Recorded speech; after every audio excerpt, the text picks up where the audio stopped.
Buenas and half a day. The Committee on Environment, Revenue and Taxation, Labor Procurement, Statistics, Research and Planning is calling this roundtable to order.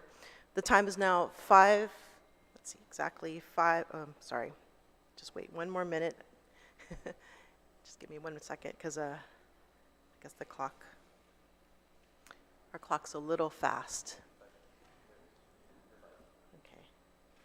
Yeah, the bells are ringing. At the time, it's 5 p.m., Thursday, February 16th, 2023.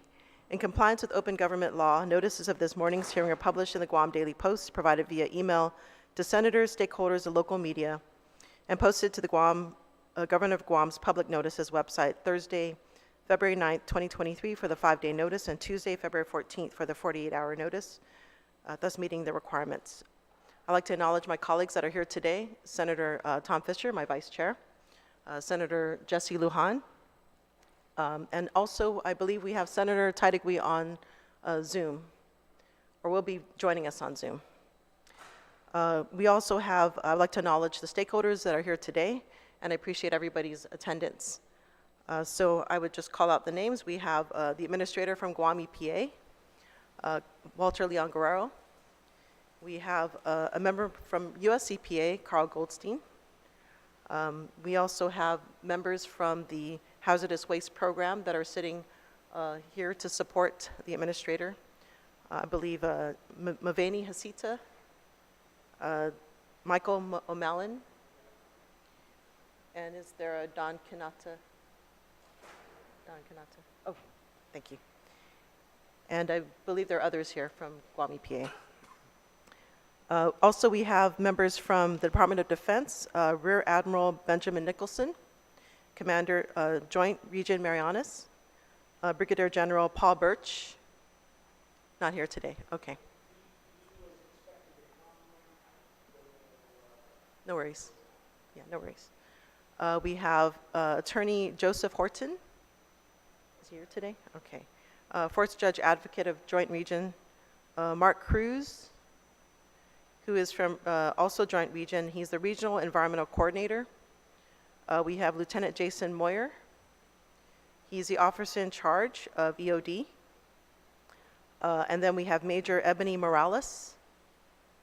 Is he here today? Okay, not here today. And then we have Ms. Judy Sanchez. Is she here today? Okay. And she's the Flight Commander, 36th Civil Engineer Squadron, EOD Flight. And Deputy Advisor for Joint Region. Okay. We have Mr. John Salas, Environmental Director, NAVFAC. We also have Barbara Torres. She is the Environmental Flight Chief, 36th Wing, Anderson Air Force Base. I believe we're joined by Brigadier General Paul Birch. He's the Commander, 36th Wing, Anderson Air Force Base. We also have Mr. Troy Imamura, if you're here. Okay. He's the Environmental Compliance Director, NAVFAC MAR. We have Monica Flores from Patahila, Texan. On Zoom, we have Attorney David Henkin, also from Patahila, Texan. We have Attorney Rachel Aduzu from Patahila, Texan. And we have Bill Kunda from Patahila, Texan. And I believe we're expecting more members. Oh, we have Roland Gutierrez, the Acting Air and Land Administrator from Guam EPA. And if I missed anybody on the table? Okay. And we might be joined by an individual from the Pacific Association of Radiation Survivors, Robert Celestial. So thank you, everyone, for being here this evening on a very important matter. So the purpose of this roundtable is to hear discussion about regulating open detonation of energetic hazardous waste.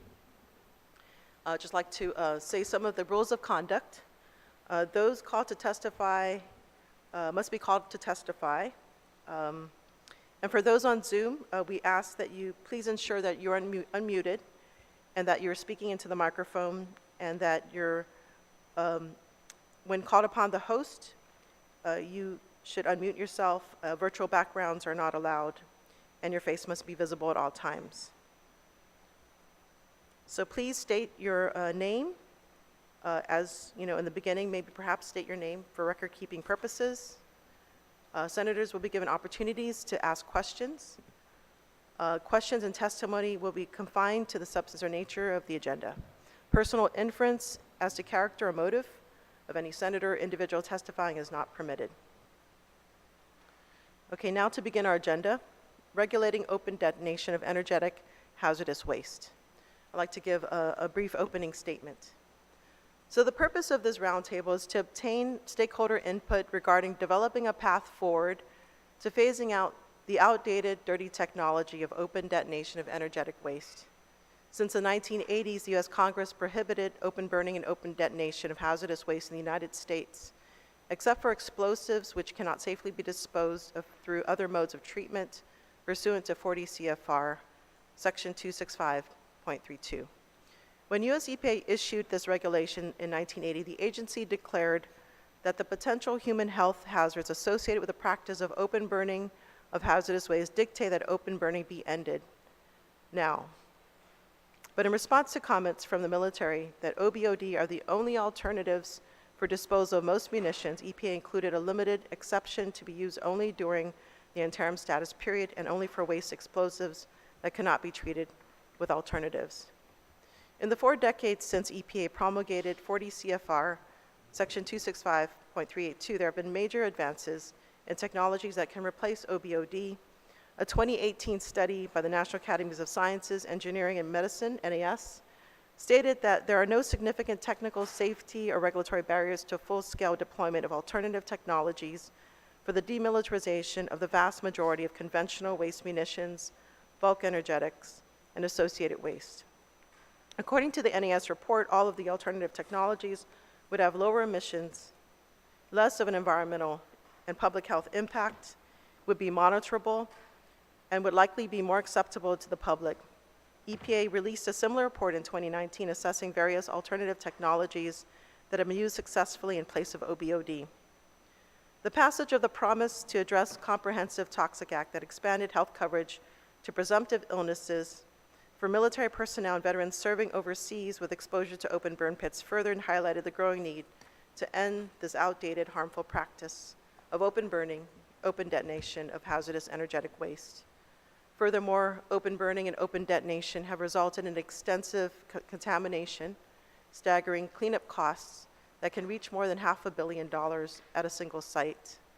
Across the United States, the sites of open burning of hazardous waste have led to 54 separate federal Superfund declarations, including on Guam, and have exposed the people who live near them or fish near Taragi Beach in the north to dangers that will persist for generations.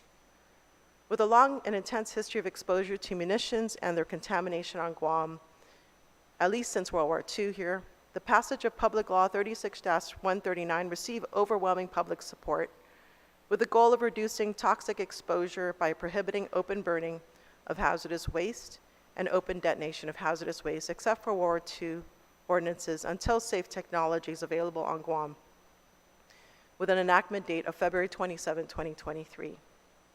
Since its passage, it is essential to develop a path forward to ending open burning and open detonation of energetic waste on Guam, which includes improving the law to ensure collaboration occurs towards this goal. So to begin this discussion, I would like to recognize Administrator Walter Leon Guerrero to provide his presentation on the regulations as it pertains to OBOD. And I believe, did you present, is it going to be shown up on the screen?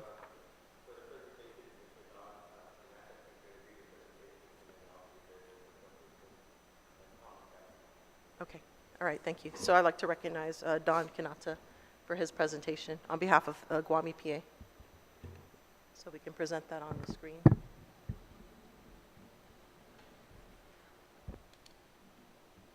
Slide.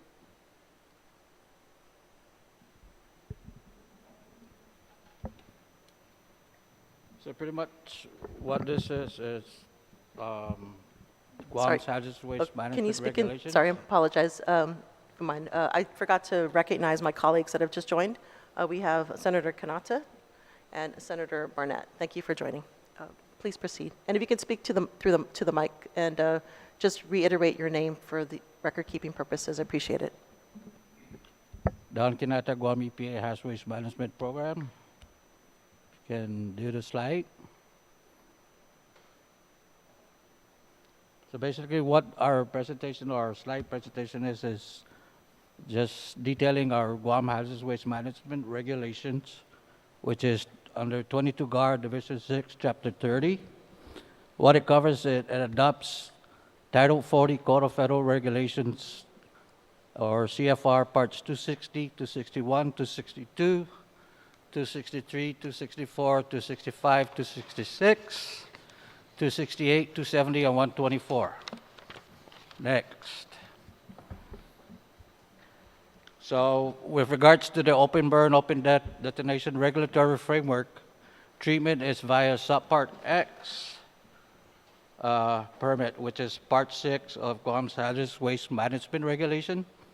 It adopts by reference 40 CFR Part 264.600. EPA's policy memo in summer of 2022 required alternative technology evaluations. EPA acknowledged in its recent policy memo that OBOD will still be needed to treat waste explosives that do not yet have other safe modes of treatment. Currently, EPA is drafting a proposed rule requiring alternative technology implementation when safe. Protective conditions for the operation of an OB or OD unit if no safe alternatives. Hold on.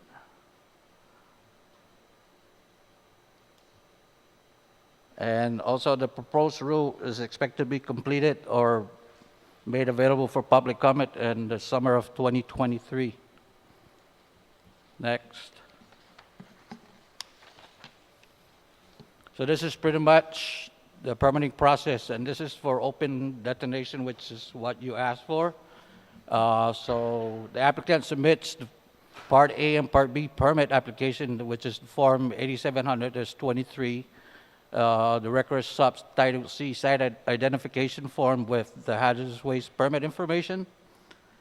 Guam EPA reviews application to verify completeness in accordance with the Guam Hazardous Waste Management Regulations, Part 6, Part 7, Part 10, and Part 11, which adopts by reference 40 CFR Parts 264, 265, 270, and 140 or 124.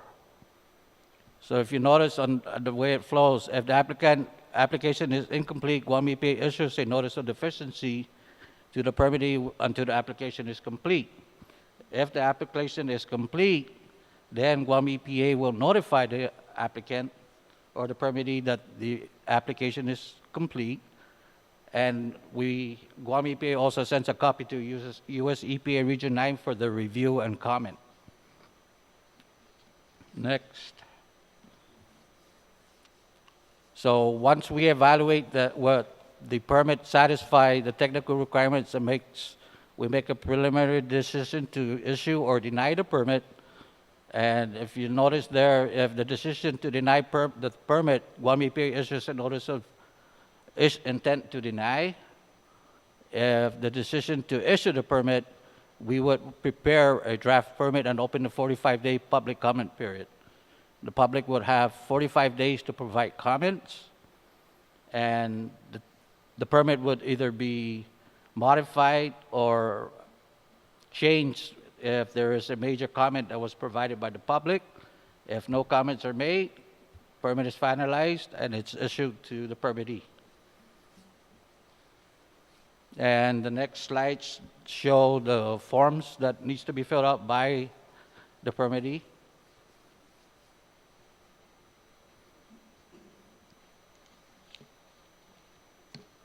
That's it. Okay, thank you for that presentation. I'd like to recognize Senator Frank Blas, who has joined us here today. Okay, so I guess some of the questions maybe we can highlight for the public in regarding this, because I think it's really complex. So can you explain, define what energetic waste, and what are some of the things which are not allowed to be treated by OBOD under existing regulations. Okay, so the energetic waste that we're dealing with is the waste that is basically what we classify at Guam EPA as munitions. I think that definition is better explained by DOD as the expert technical team that does handle that thing or that type of waste stream. But I do just want to point out that I know that there's this OBOD concept that we out there, and I just want to make it absolutely clear that both us and in discussions with DOD, and DOD can restate this if they care to, is that open burning is not going to be a process done on Guam anymore. And one of the few things I just want to say to that is open detonation. We're also requiring alternative technology with the compliance schedule that would enable DOD and private sector for that matter, because we're getting inquiries from the private sector on doing EOD removal or at least identification. But a compliance schedule for everybody to get not only decide what alternative technology is needed on Guam for the waste stream that they have, but also to implement it. And so we're working with US EPA Region 9 for other areas within the region, how long it takes for other areas to implement alternative technology.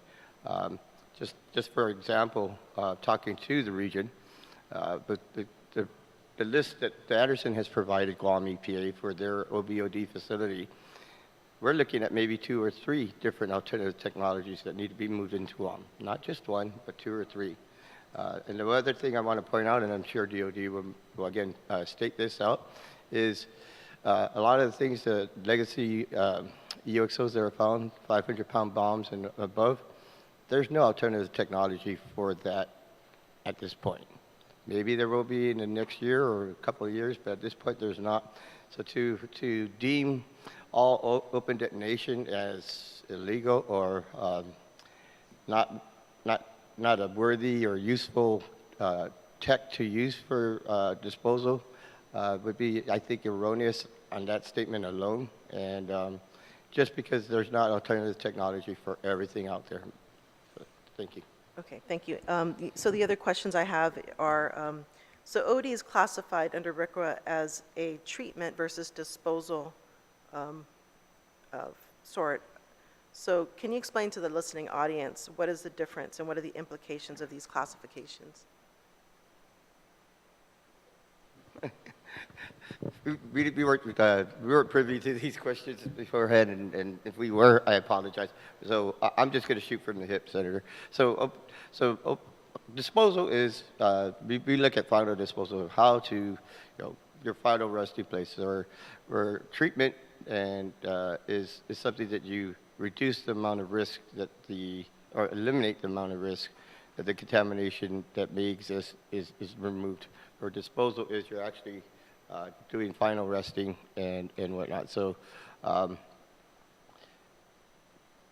OBOD or the OD facility that is being proposed is treatment and also monitoring to ensure that any of the chemicals are no longer within the environment. Senator, thank you.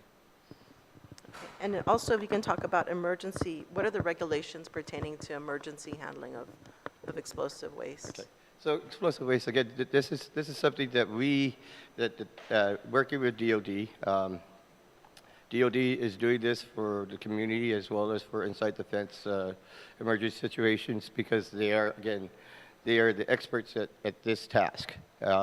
So I know that DOD initially had requested that if during the regs that the new law passed, that they be provided a 1-year permit for a blanket permit for all emergencies. Well, first off, the federal regulations doesn't allow us to do that. They only provide a time frame of 90 days to issue an emergency permit. That emergency permit is per specific operations. So working with US EPA on-scene coordinators as well as our emergency response team, we would be available 24/7 for anything that happens. It's basically to keep the intent of the law, of the latest law for OBOD, so that we are monitoring and have everything listed as far as any detonations that occur both inside or outside the fence. Okay, so with that being said, we have that in the regulations as far as what is allowable. And again, we don't determine necessarily what's the best way to detonate or to dispose of in an emergency situation. We can discuss and talk about it, but you know what, Senator, I'm not an EOD guy. I appreciate the military for all they do, and but I'm not in the military either. So I know that often a lot of these UXOs that they find is outside the fence, and so they're there to protect our well-being as a community, and I appreciate that because the last thing I would hate to see is them saying, well, we're not responsible for non-U.S. munitions that we find on Guam. Because I know by law and by the MEC rule that on U.S. soil and U.S. munitions, they are required. But that does not mean like World War II, where if they find Japanese munitions from World War II or any other foreign munitions, however it may come to this island, they may not be as responsible to do it, but I know that in hearing from them and their JAGs that they said they would not leave Guam like that, and I would like to continue that just because it's for the safety of our community. Thank you.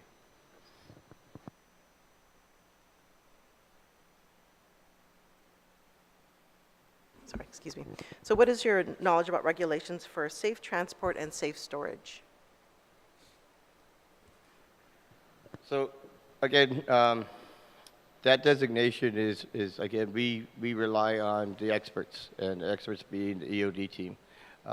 Safe transport, safe storage, there is laws from the federal government that does not allow us to limit the amount of transportation hazardous waste can move. And that's basically, in short, to try to make a better picture of this is, if you have a hazardous waste facility, say in Hawaii or Utah for that matter, and you want to ship it over there, and the DOD, EOD team decides that's where they need to move it. If the shipping lines or whatever mechanism to get that material out there is safe and allowable, then, and they deem that so, then we as Guam cannot say, well, we're not going to allow it. So I'm glad that we rectified that in the original bill or original law, because that's in no place based by the feds tell us that we have that authority to limit the transportation of hazardous waste, just because there's other facilities that have those capabilities, and so we can't eliminate that option of shipping it or movement to those facilities. As far as, yeah, so that's basically where we're at, Senator. Thank you. Okay, and then, so since the passage of Public Law 36-139, what are the plans for Guam EPA to implement the law? So when the law was passed, we've had numerous meetings with the region on how to address the law. So the initial law basically was going to the way the verbiage was written from the initial law was it would have put Guam EPA at risk of losing our hazardous waste primacy. So this modified law that you guys that's on the floor or will be on the floor, it meets all those requirements except for the one aspect of emergency permit for detonation. Again, it still states that it's a year. At least that's the one we've read recently, and we can't allow that. We can't do a year permit, unfortunately. I know that's a DOD request, but that's not within our power nor within our right to do that. And we would, and to be quite honest, we would prefer to see individual emergency permits so that we keep an accurate tracking of any detonation that happens on the island, whether it be outside the fence or inside the fence. Thank you. You mentioned that you were in discussions with US EPA regarding the regulations. So you're talking, basically you're saying that you'll be conferring with the military, right? But Yes. US EPA, you've been pretty much in a lot of communication with them. Senator, we've been meeting 2 to 3 times a week with the region on this topic along, just to make sure that Guam EPA speaks with the proper authority on the OBOD topic, as well as get a background of what else is being done in the region. Because part of that new law calls for us to writing regulations, and regulations basically determines who is the regulated community. And again, right now it's all Department of Defense, but again, as stated earlier, we've got some inquiries from private individuals and companies that are looking to do similar work. And so this may not be just a DoD regulated community regulations for them. It may go further into the private sector. So, but yes, we constantly had discussions with US EPA Region 9, both with their permit team as well as their hazardous waste reauthorization team. Thank you. So just I want to highlight one of the points you were saying about the emergency permits. So you're saying they're only for 90 days. Is that correct?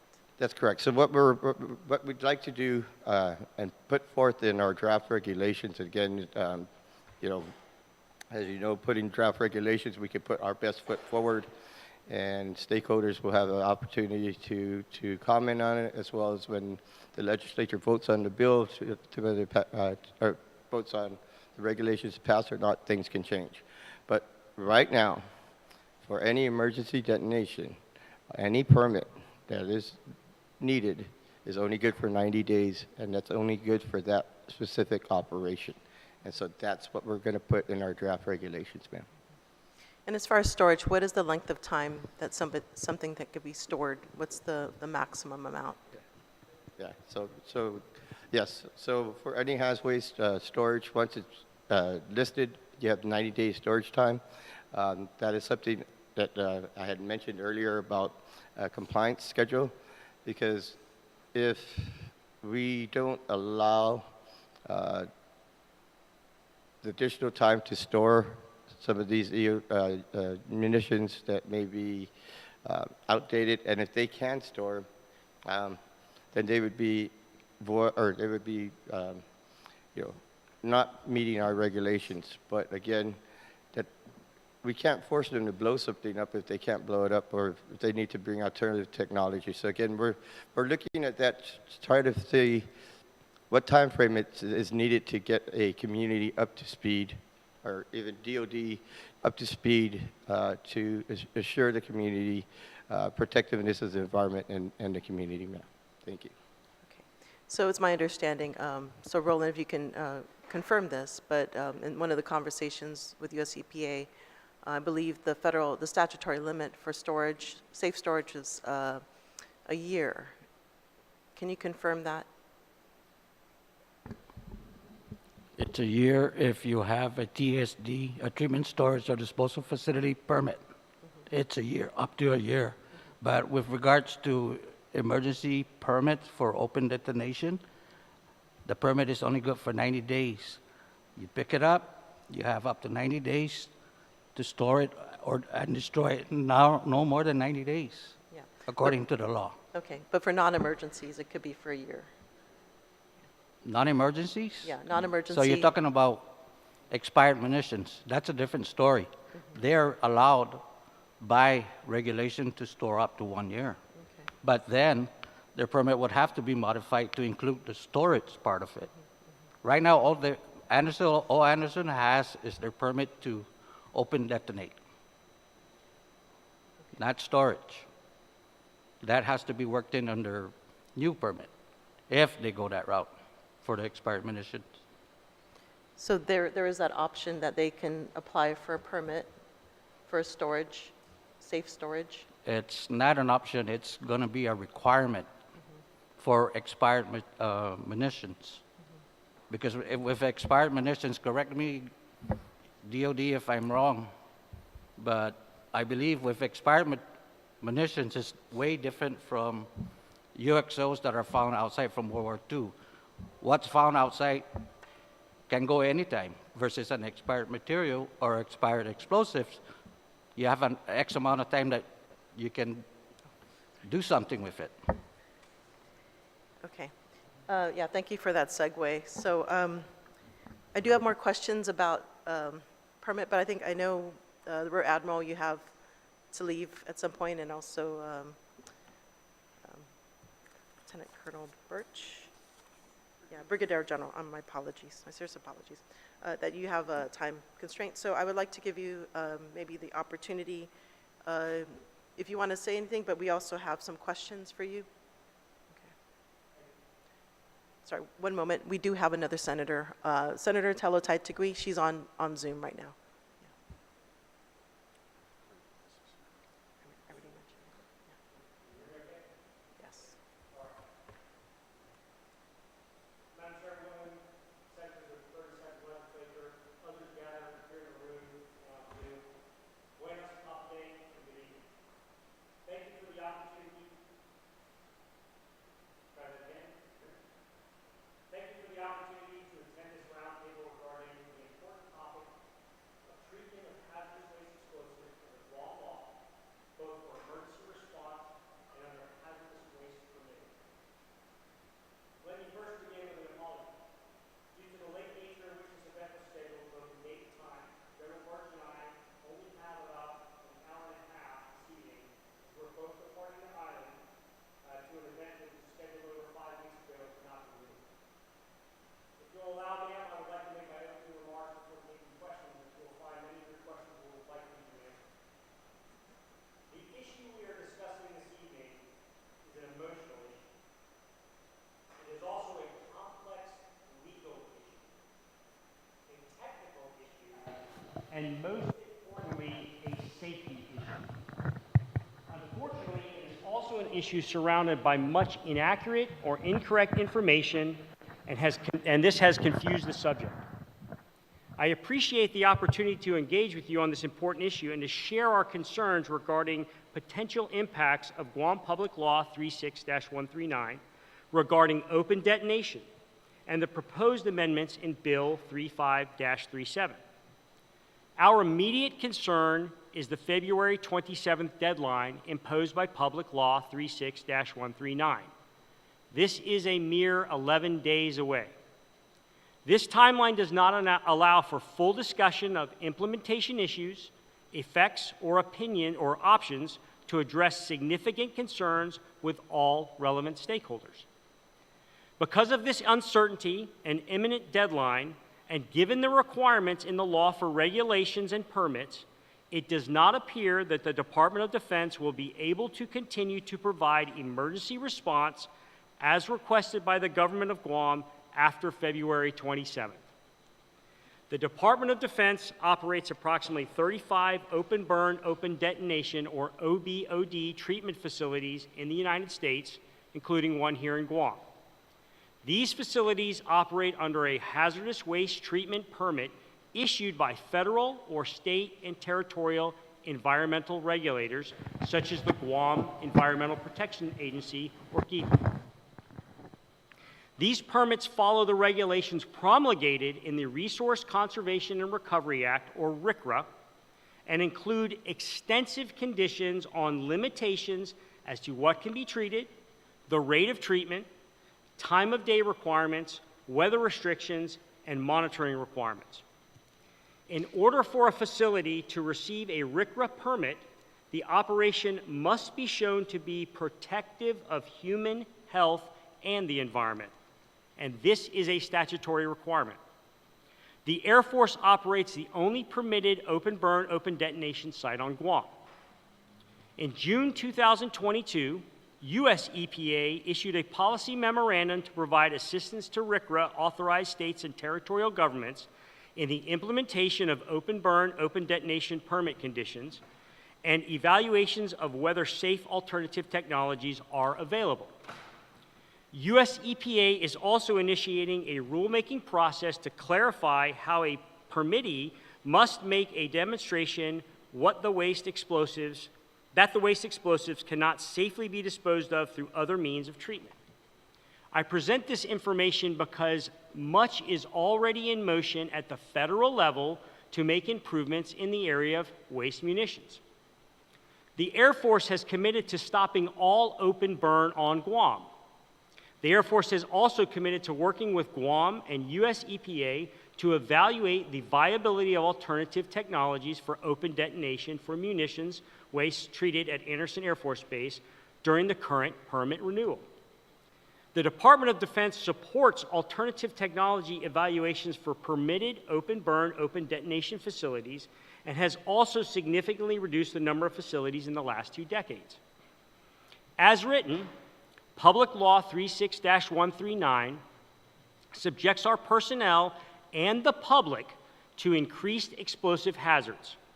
The law precludes us from responding to any explosives which cannot be positively identified as World War II era. However, there are munitions from other wars, Korea, Vietnam, which are found on Guam, as well as pipe bombs and other explosives law enforcement may encounter. While some of our concerns with the current law are addressed with Bill 35-37, we have remaining concerns.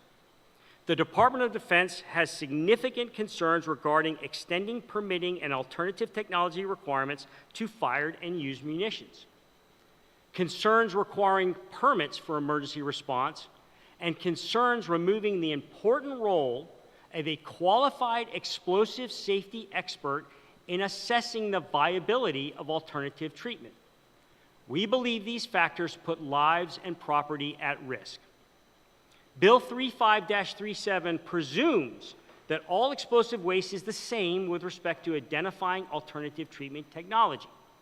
However, alternative technology evaluations are not appropriate for fired or used munitions. These munitions, known as unexploded ordnance or UXO, are inherently unstable and have been degraded by exposure to the environment. Handling and transportation of these items must be minimized to avoid unacceptable explosive safety risk. The National Academies of Sciences, Engineering, and Medicine report on alternatives for the demilitarization of conventional munitions is often quoted by advocates of alternative technology. I have also read this entire report, and I often quote from it. For example, some munitions have been determined to be unstable and possibly shock sensitive owing to depletion of stabilizers in the explosive or propellants caused by excessive age. This makes them unsuitable for demilitarization using alternative technologies because transport and handling must be minimized to reduce exposure to personnel to the explosive hazards posed by these munitions that they may detonate or deflagrate when disturbed. When a munition is unearthed, it may begin to decompose faster as it is now exposed to the air and oxidation or rust of the components that can accelerate.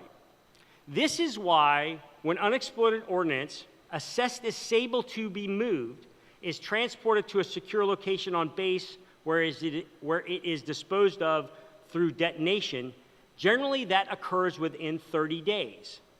Stockpiling unexploded ordnance is not safe. Alternative technology evaluations are most appropriate for regularly generated, well-characterized, unused waste explosives, not for the multitude of different items that require emergency response, such as improvised explosive devices and fired war munitions. The hazardous waste permit renewal process is the best place to make this determination, not annually as required by Bill 35-37. Emergency response is outside of the Environmental Hazardous Waste Permitting Authority. Fired and used munitions are inherently unsafe. Placing any permitting or alternative technology requirements on emergency response will delay the needed response, increase the probability for explosive incidents, and potentially harm people or property. Explosives or munitions emergency response specialists must make the determination whether an emergency exists, as well as the final determination from an explosive safety perspective of what alternative technologies are suitable for each specific military munition. Here on Guam, only our military explosive ordnance disposal technicians have this expertise. The Department of Defense respects the important role of U.S. EPA, Guam EPA, and state and territorial regulators in making a determination if there are viable alternatives to open detonation. However, the most important factor in this decision-making process is safety. We believe the easiest way to proceed is to repeal Public Law 36-139 as an interim step, then to continue to work with all stakeholders to determine what legislative or administrative changes are necessary in concert with U.S. EPA regulations. We also recommend Guam adapt the Military Munitions Rule, or MMR, promulgated in 1997 by U.S. EPA in Volume 62 of the Federal Register. The MMR modified several sections of federal RCRA regulations to ensure that military munitions on or off base can be safely and effectively disposed of in a manner which ensures safety to personnel and protection of the environment. Adopting the MMR would align Guam with federal policy and 87% of states and territories which also regulate hazardous waste. I would also like to dispel some of the inaccurate information circulating on this issue. There is a perception that the permitted facility on Andersen Air Force Base burns large amounts of hazardous and toxic waste. This hyperbole creates visions of lighting fire to multiple 55-gallon barrels of toxic substances spewing toxic chemicals into the air. This is simply not true. The Department of Defense uses open burn, open detonation to safely destroy explosive materials only. Since the 1980s, federal hazardous waste regulations have prohibited burning or detonation of hazardous waste except for waste explosives. No other waste is disposed of at the permitted facility in Andersen. This inaccuracy has also led some to conflate the issue we are discussing today with burn pits and recent burn pit legislation. Burn pits became part of our current lexicon during the last 2 decades in Afghanistan and Iraq as they were used to dispose of garbage and other waste. The facility at Andersen Air Force Base is not a burn pit. To be clear, burn pits have been used in war zones for the management of municipal waste such as paper, plastic, tires, food, waste, etc. Open burn is the targeted destruction of explosive material that is unsafe to dispose of by other methods. This includes bulk propellants and raw explosives. However, we have not conducted open burn on Guam in decades, as there is no need to.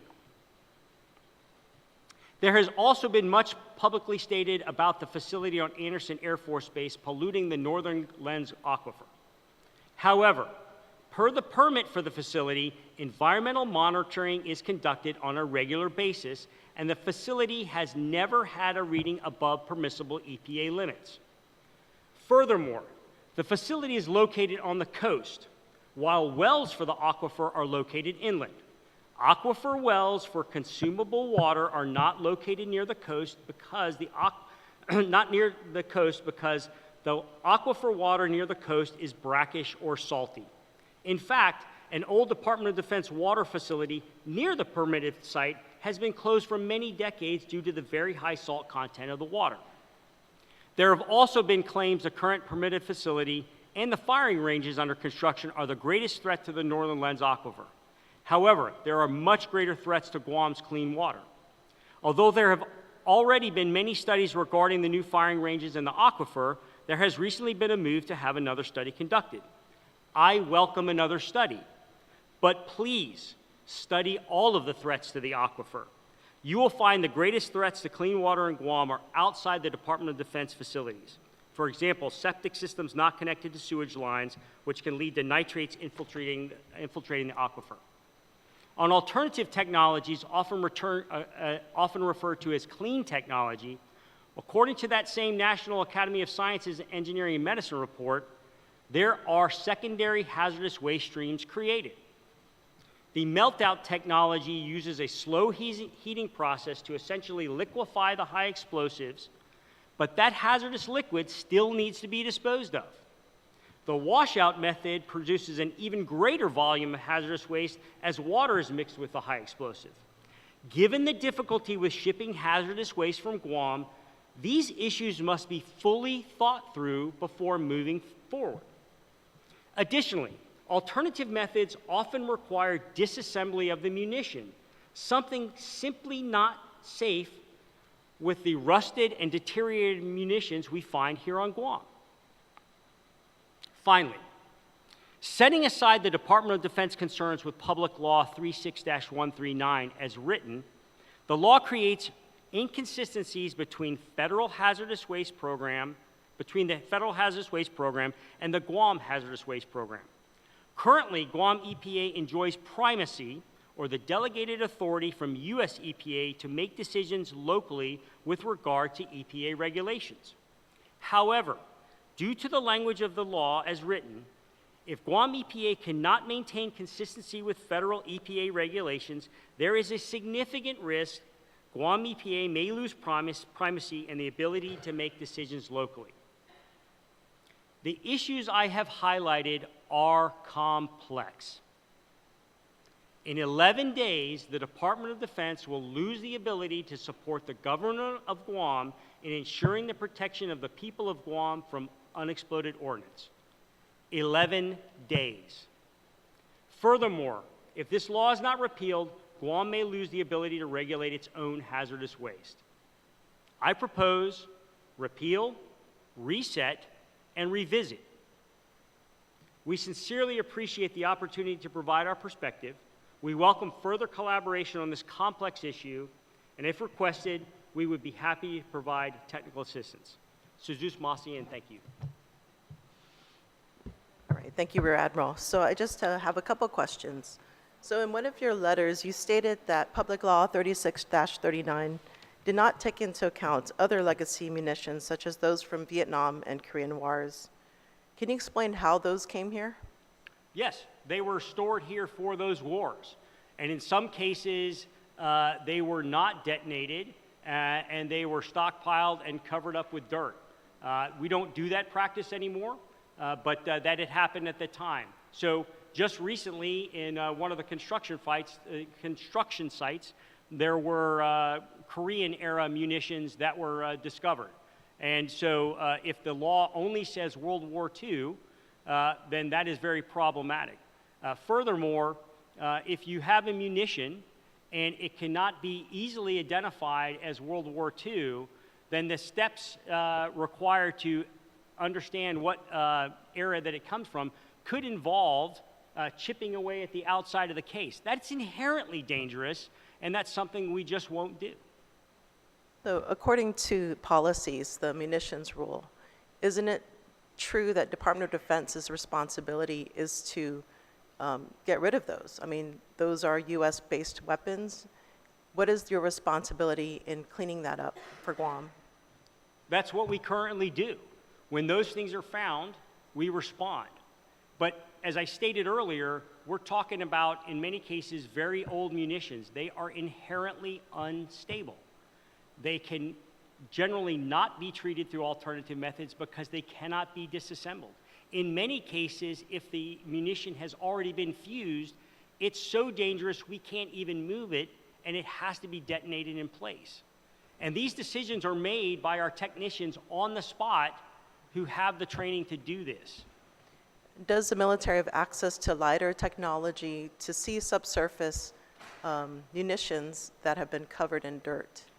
There has been LiDAR, I believe it stands for Light Emitting Radar Detection, that's been used on Guam in many different places. In fact, we've used it to map out some sites for construction. However, oftentimes the dense canopy jungle does not allow the LiDAR to fully penetrate to be able to see. Additionally, because there is not a significant portion of dirt above the limestone or volcanic areas in Guam, so volcanic rock in the south, limestone in the north, and there's not a deep area there for roots or anything else. What happens sometimes is the munitions from the LiDAR, you cannot tell the difference between the rock area and the munitions, and that makes it very difficult. So Ideally, that would be great if you could LiDAR the entire island and find out where the stuff is. But right now, the technology does not exist to be able to do that properly. Furthermore, ground penetrating radar, which is another technology, that generally relies that you have flat ground to be able to push the technology over. Most of the ground here is not flat, and the rocks cause the ground penetrating radar not to work either. We try these often for our construction sites, but often they don't work to be able to help us identify where the munitions are. Yeah, so recently there was a roundtable also regards to archaeological subsurface investigations, and they were able to remove the layer of forests so they can actually see subsurface structures. We also see that in Rome they were able to have a high resolution of these older structures that were buried. So I would actually have to ask if maybe you could take another look at the technology that exists for LiDAR Yeah.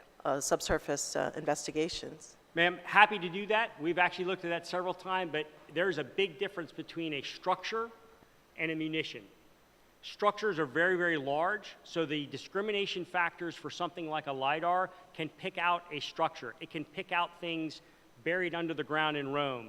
But when you're talking about something that might only be, in the case of a hand grenade, as small as a baseball, a lot more difficulty in picking something like that up. So there is a discrimination factor there that makes it very difficult. In regards to, the bombs that were brought here, or the weapons that were brought for the Vietnam and Korean Wars,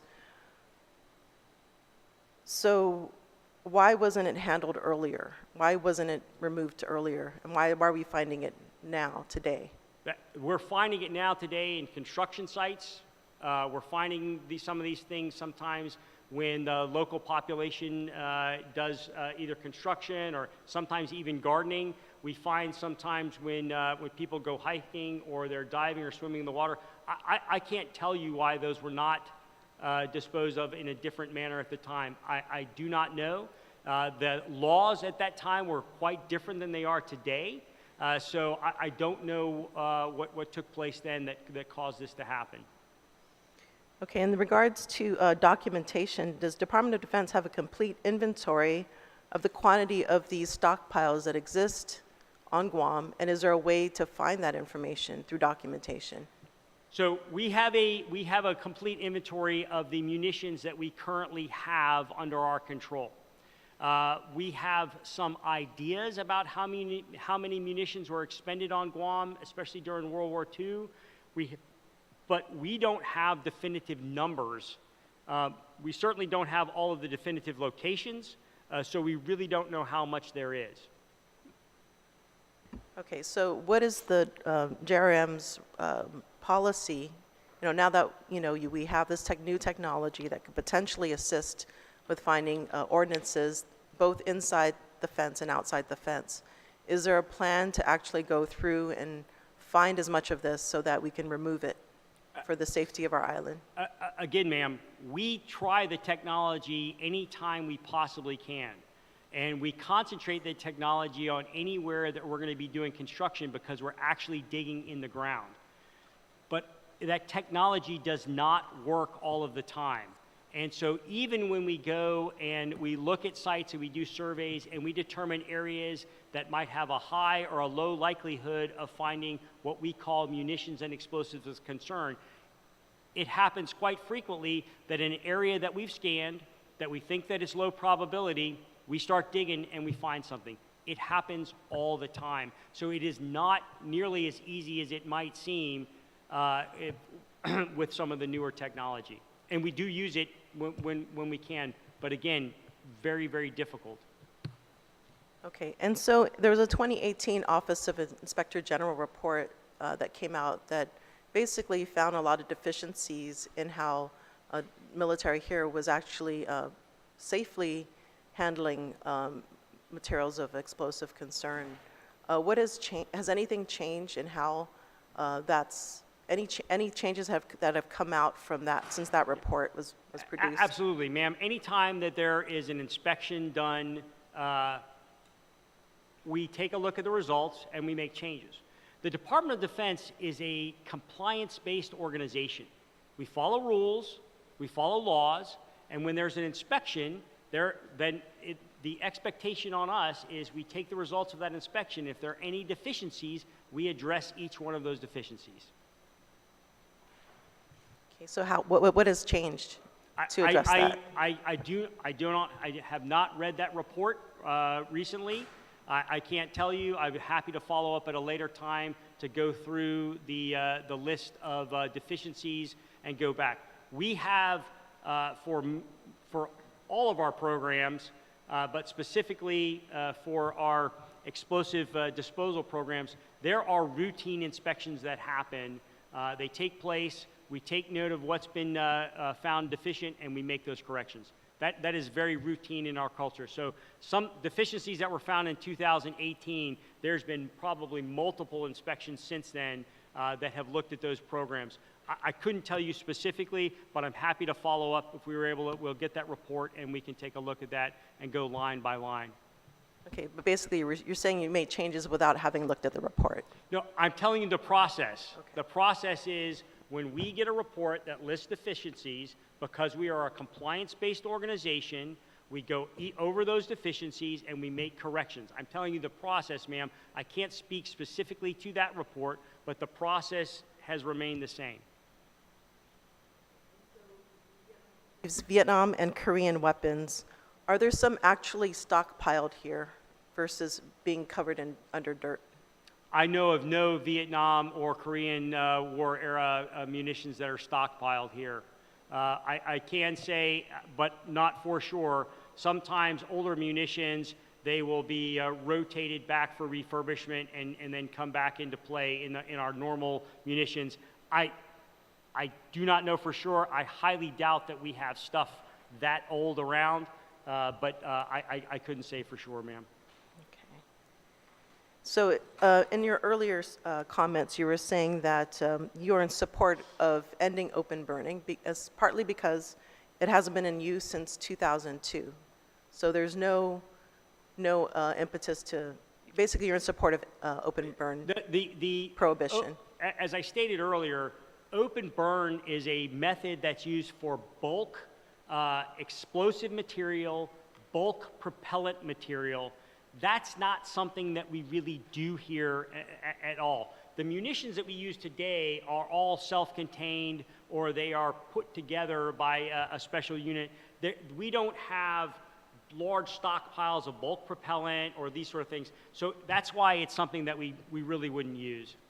Yeah, so that's something Public Law 36-139 actually did. It prohibited the open burning of hazardous waste, including energetic waste. So Yes. that's something you support in this law.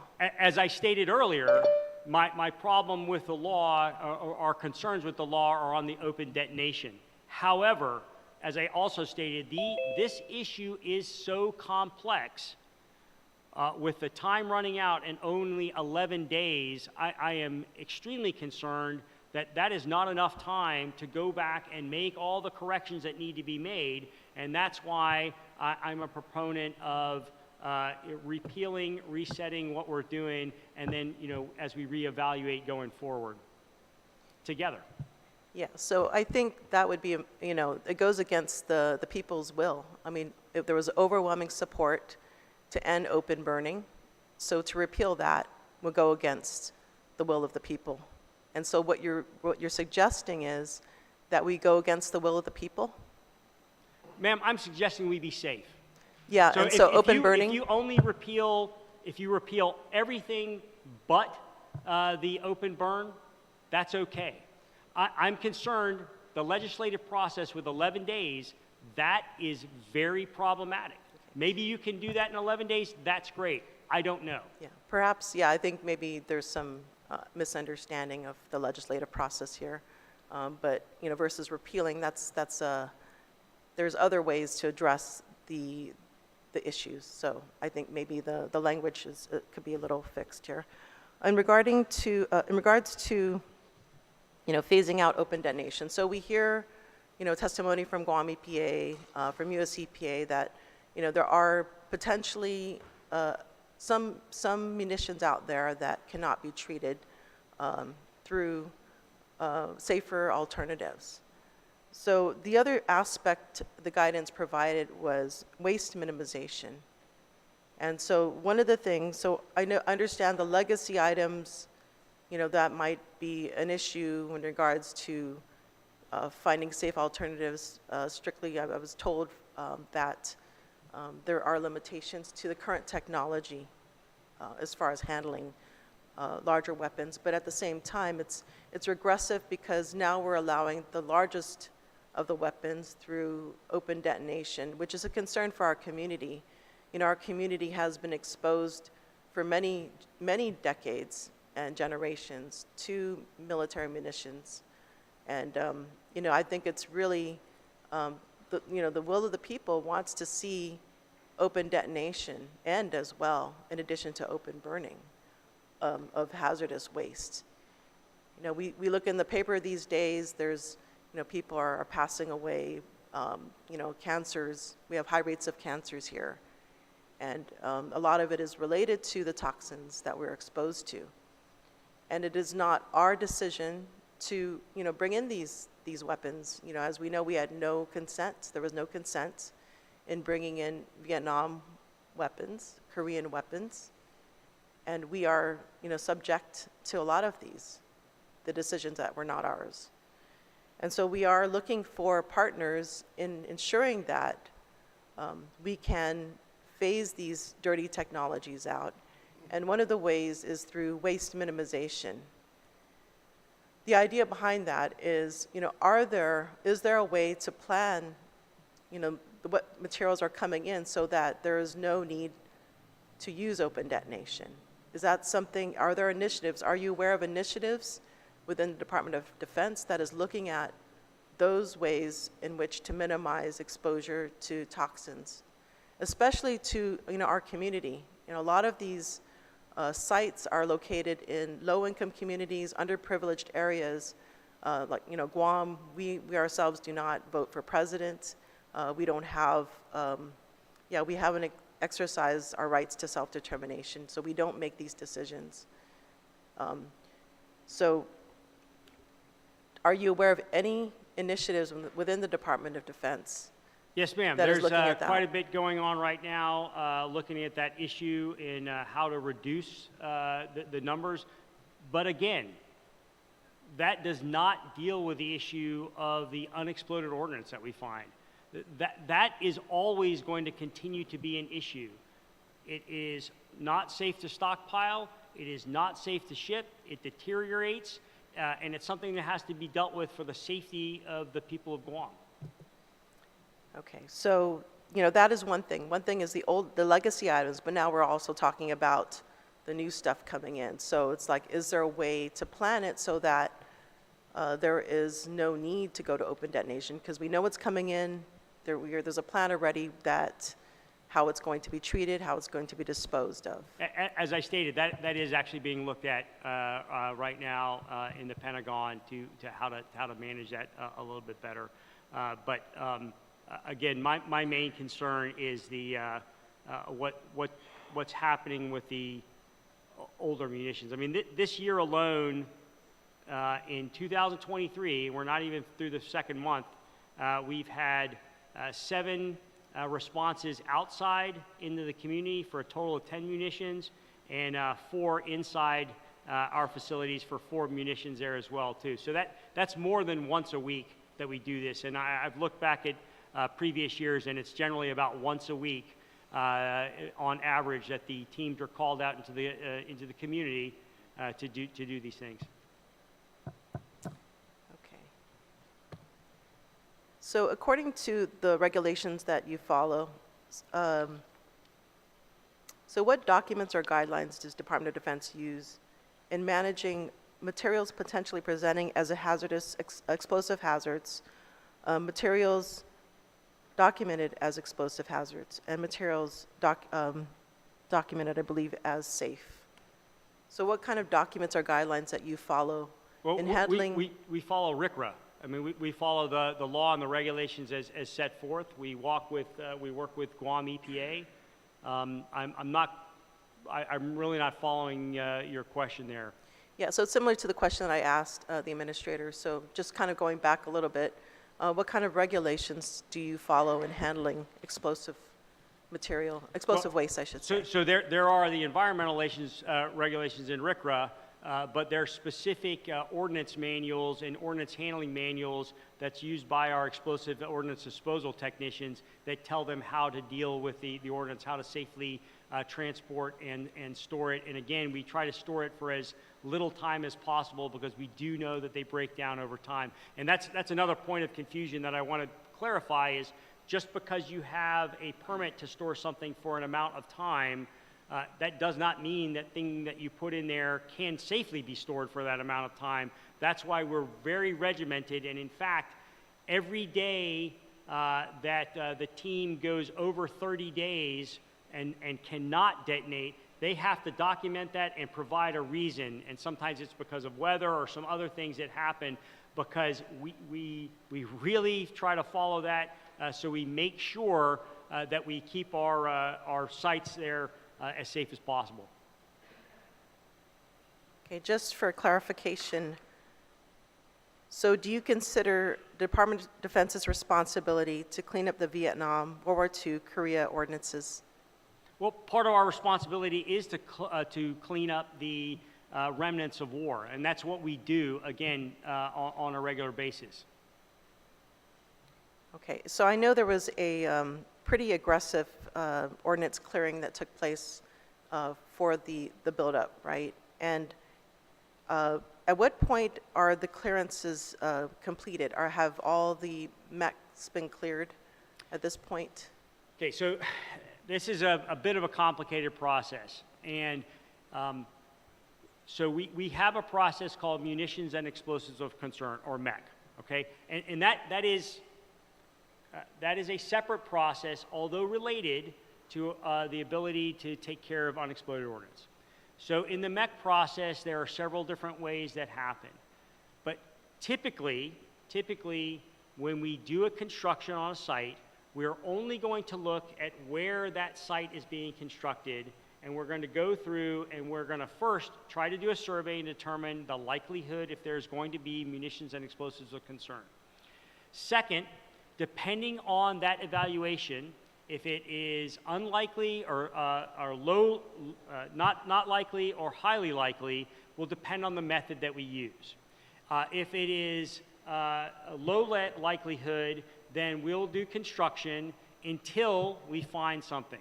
So even when a site is surveyed and we have an area that has been determined to be low likelihood, it happens. Things are found. That's just recently on Tinian. We had a large area that was surveyed. It was unlikely. They start doing the construction there, and then boom, we hit something. The excavator hits something. All stop with everything. The EOD team has to go in and determine it.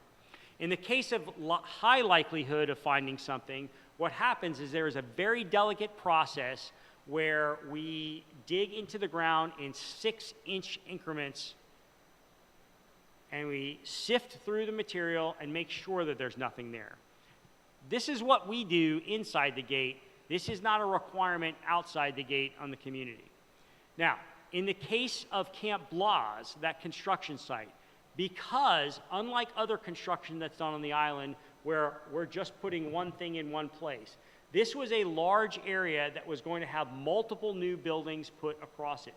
So instead of doing the MEC process in each individual site, the determination was made a number of years ago as to look at the entire site and to MEC the entire area. That's why when you drive up there, you see the red dirt, because that entire area was gone through in that very painstaking process of 6-inch lifts, and then sifting, and then doing it again, and keep on going down until you reach the maximum depth or hit bedrock. So that's why that took so long, and it's very different. So, but that was, all of that is done in response to where we're doing construction. Okay, so just to clarify, you were stating about the bill 3537 that it prohibits emergency permits, and I just want to clear the record that it doesn't. And you were stating a couple things that were misinformation, so I just want to clear that record that the bill does not limit emergency procedures. So rather than what you say repeal, I mean, there is a bill that's in, it's up for public hearing. Ma'am, that but addresses- my point about having to determine the era of the munition. Having to No, determine that the is era not- of the munition. Maybe you should read the bill first. It doesn't include that. In Bill 3537, I think in your testimony you provided, there was I misinformation. talked about the current law. I talked about the current law. I said repeal Yeah, of the current law. and you also spoke about the Bill I 3537. did not tie those together in that point there. Yeah, but it was mentioned, so I'll go back and check your testimony. Okay, so the other things is,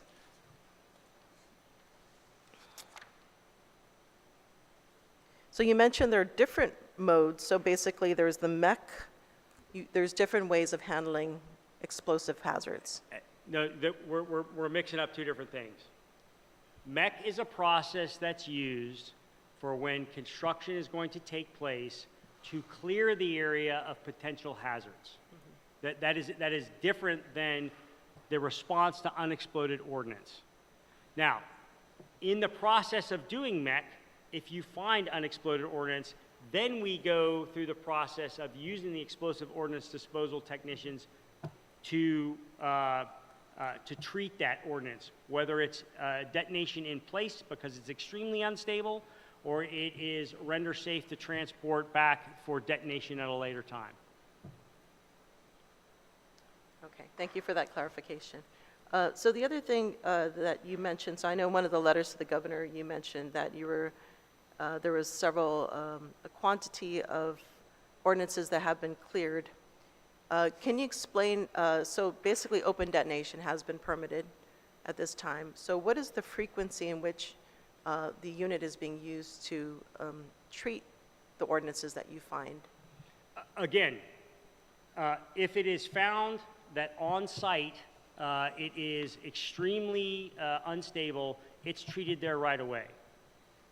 But anything that is able to be moved is stored, and typically it's about every 30 days that we will take all of the things that have been collected in that month, and then there will be one detonation of that.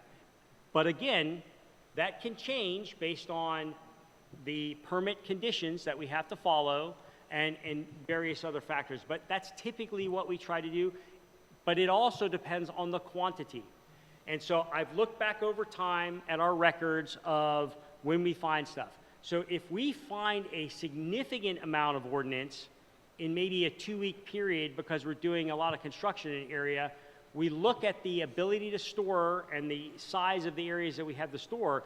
And if we can't wait a month, then we'll do it more frequently. But typically it's about every month. Okay, and so I know there's a limit. Mr. Kanata, do you recall in the permit, what is the limit to what can be exploded at one instance? For the permit with regards to Anderson, they're allowed 600 pounds of net explosive weight. Is that at one time? At one time. So if they find a UXO out there and it's 400 pounds, they can do it. They find a 600 pounder, they'll do it, but that's the only thing they can do for that day. And what's the frequency in the permit?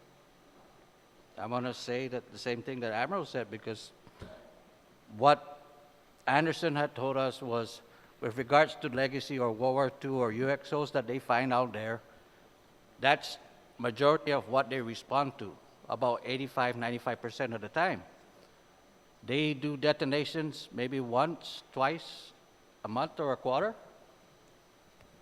So it's not something that's done frequently, or it's not something that was depicted on one of our sessions that you held where they had multiple explosions going on or multiple pans ignited. So that was already blown out of proportion from the beginning. Okay, just to clarify, so their limit is 600 net explosive weight per, Yes. Per detonation. per detonation, and how many times a month can they do that? As many times as they want, because it's So- only a one-time 600 pounds per detonation.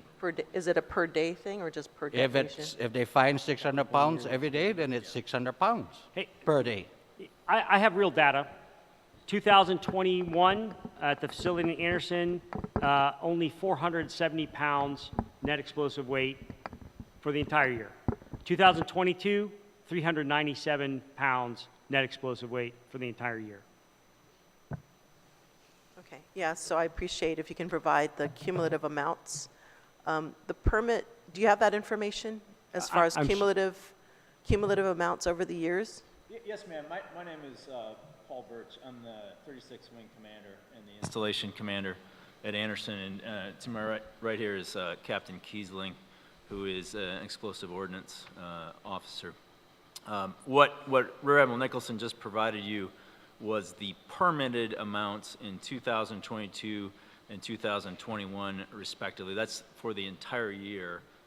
And those are, we do those approximately 3 to 4 times a year. So you're talking about a much smaller amount in each one. Compare that then to 400 pounds in 2022 and 900 pounds in 2021 of UXO discovered elsewhere on Guam and handled outside the permitted process, but via the same means.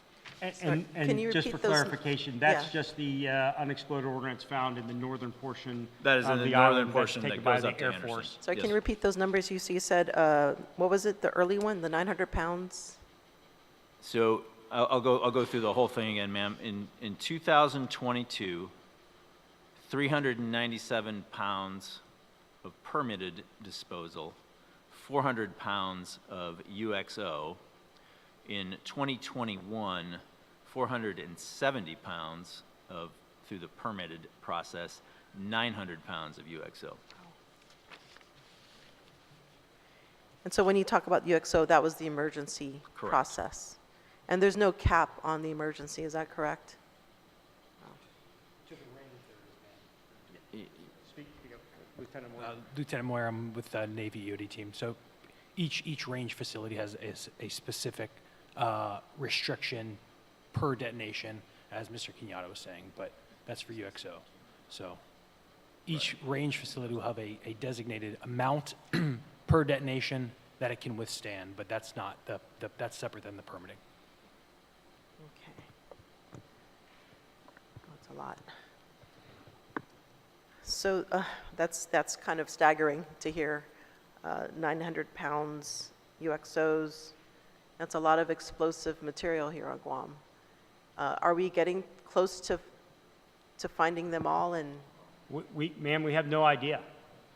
We truly don't know the entire extent.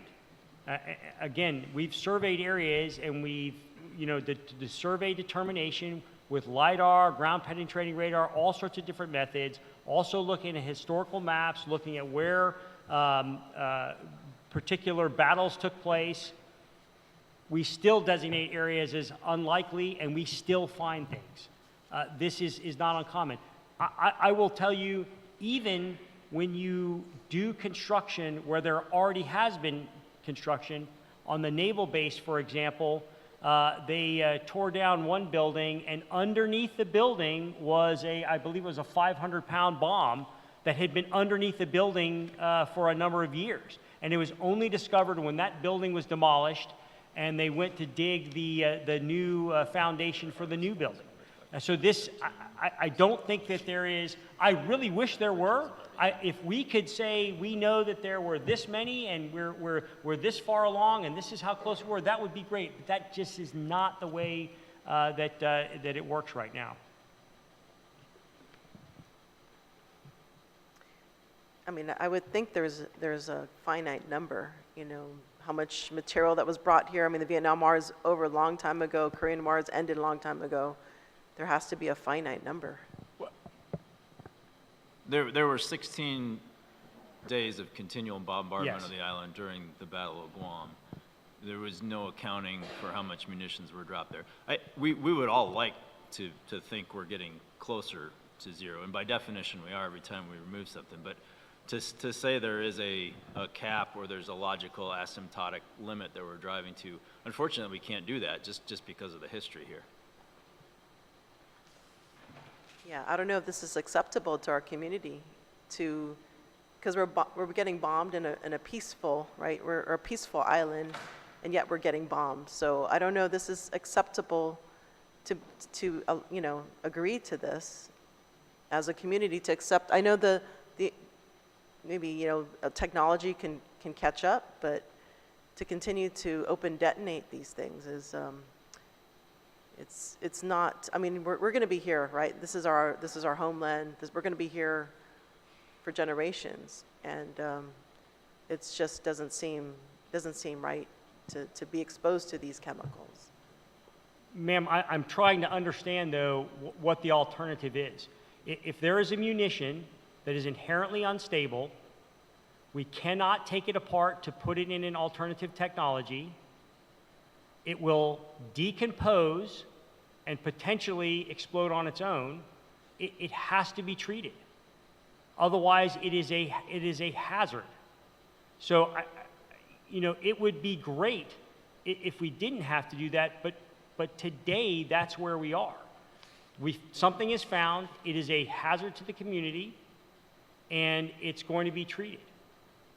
I understand the safety concerns that you have. You know, I hear that, but I hope that you're hearing our concerns regarding, you know, the health of our people. So what, you know, the ask is, what can Department of Defense do to help alleviate this exposure of toxicity, considering all these weapons, right? I mean, it was brought here by the Department of Defense. No, not all of The it. I was Vietnam? referring to what was Yeah, well, I'm referring to dropped the in Vietnam. a war campaign Yeah. that happened in World War II. And that's actually a bulk of what we're still finding. As evidenced by the numbers, more than twice the amount are things that were found unexploded ordnance. So that's, and it's not just U.S., it's Japanese. That's inherently unstable. That's some of the worst stuff we find because of the methods of construction of their ordnance. You know, I'm concerned with the health of the people as well. And the first concern is the safety of not getting blown up. Yeah, so, I mean, according in the history of the bombing of Guam, right, there was 3 days of bombing from Japan and 13 from the United States. So yeah, I understand the, you know, the situation that they're becoming unstable, but we need to find a better way, I think. And so that's why we're here, right, to figure out a solution that can satisfy both things, safety plus environmental and public health. Okay, so at this time, I'd like to give the opportunity to PLSR to Perez, Detonation, Sabina to provide their comments, and I have questions too as well. Okay. Good evening, Senators. Thank you so much for the opportunity to join you tonight. I'm not sure. Half a day. Manakov Popoingi, good evening. My name is Monica Flores. I'm a core member of Perez, Detonation, Sabina, and with me on Zoom, we're joined by one of our attorneys. I'm sorry, if you can speak into the mic closer, it's, Okay, thank you. is that better? Yes, I think so. Just, yeah, thank you. Is there a louder? Is this one better? Is this one better? Okay. There you go. So I'll start over. Thank you so much for making sure we have a working microphone. Good evening, Senators. Thank you so much for holding this important informational briefing. My name is Monica Flores, and I'm a core member of Perez, Detonation, Sabina. We are a community organization that has been around for about 6 years now. And we're just one of many. We are just a new group that is, you know, we join many generations now of indigenous people trying to fight for the protection of our homelands for all future generations of Guam.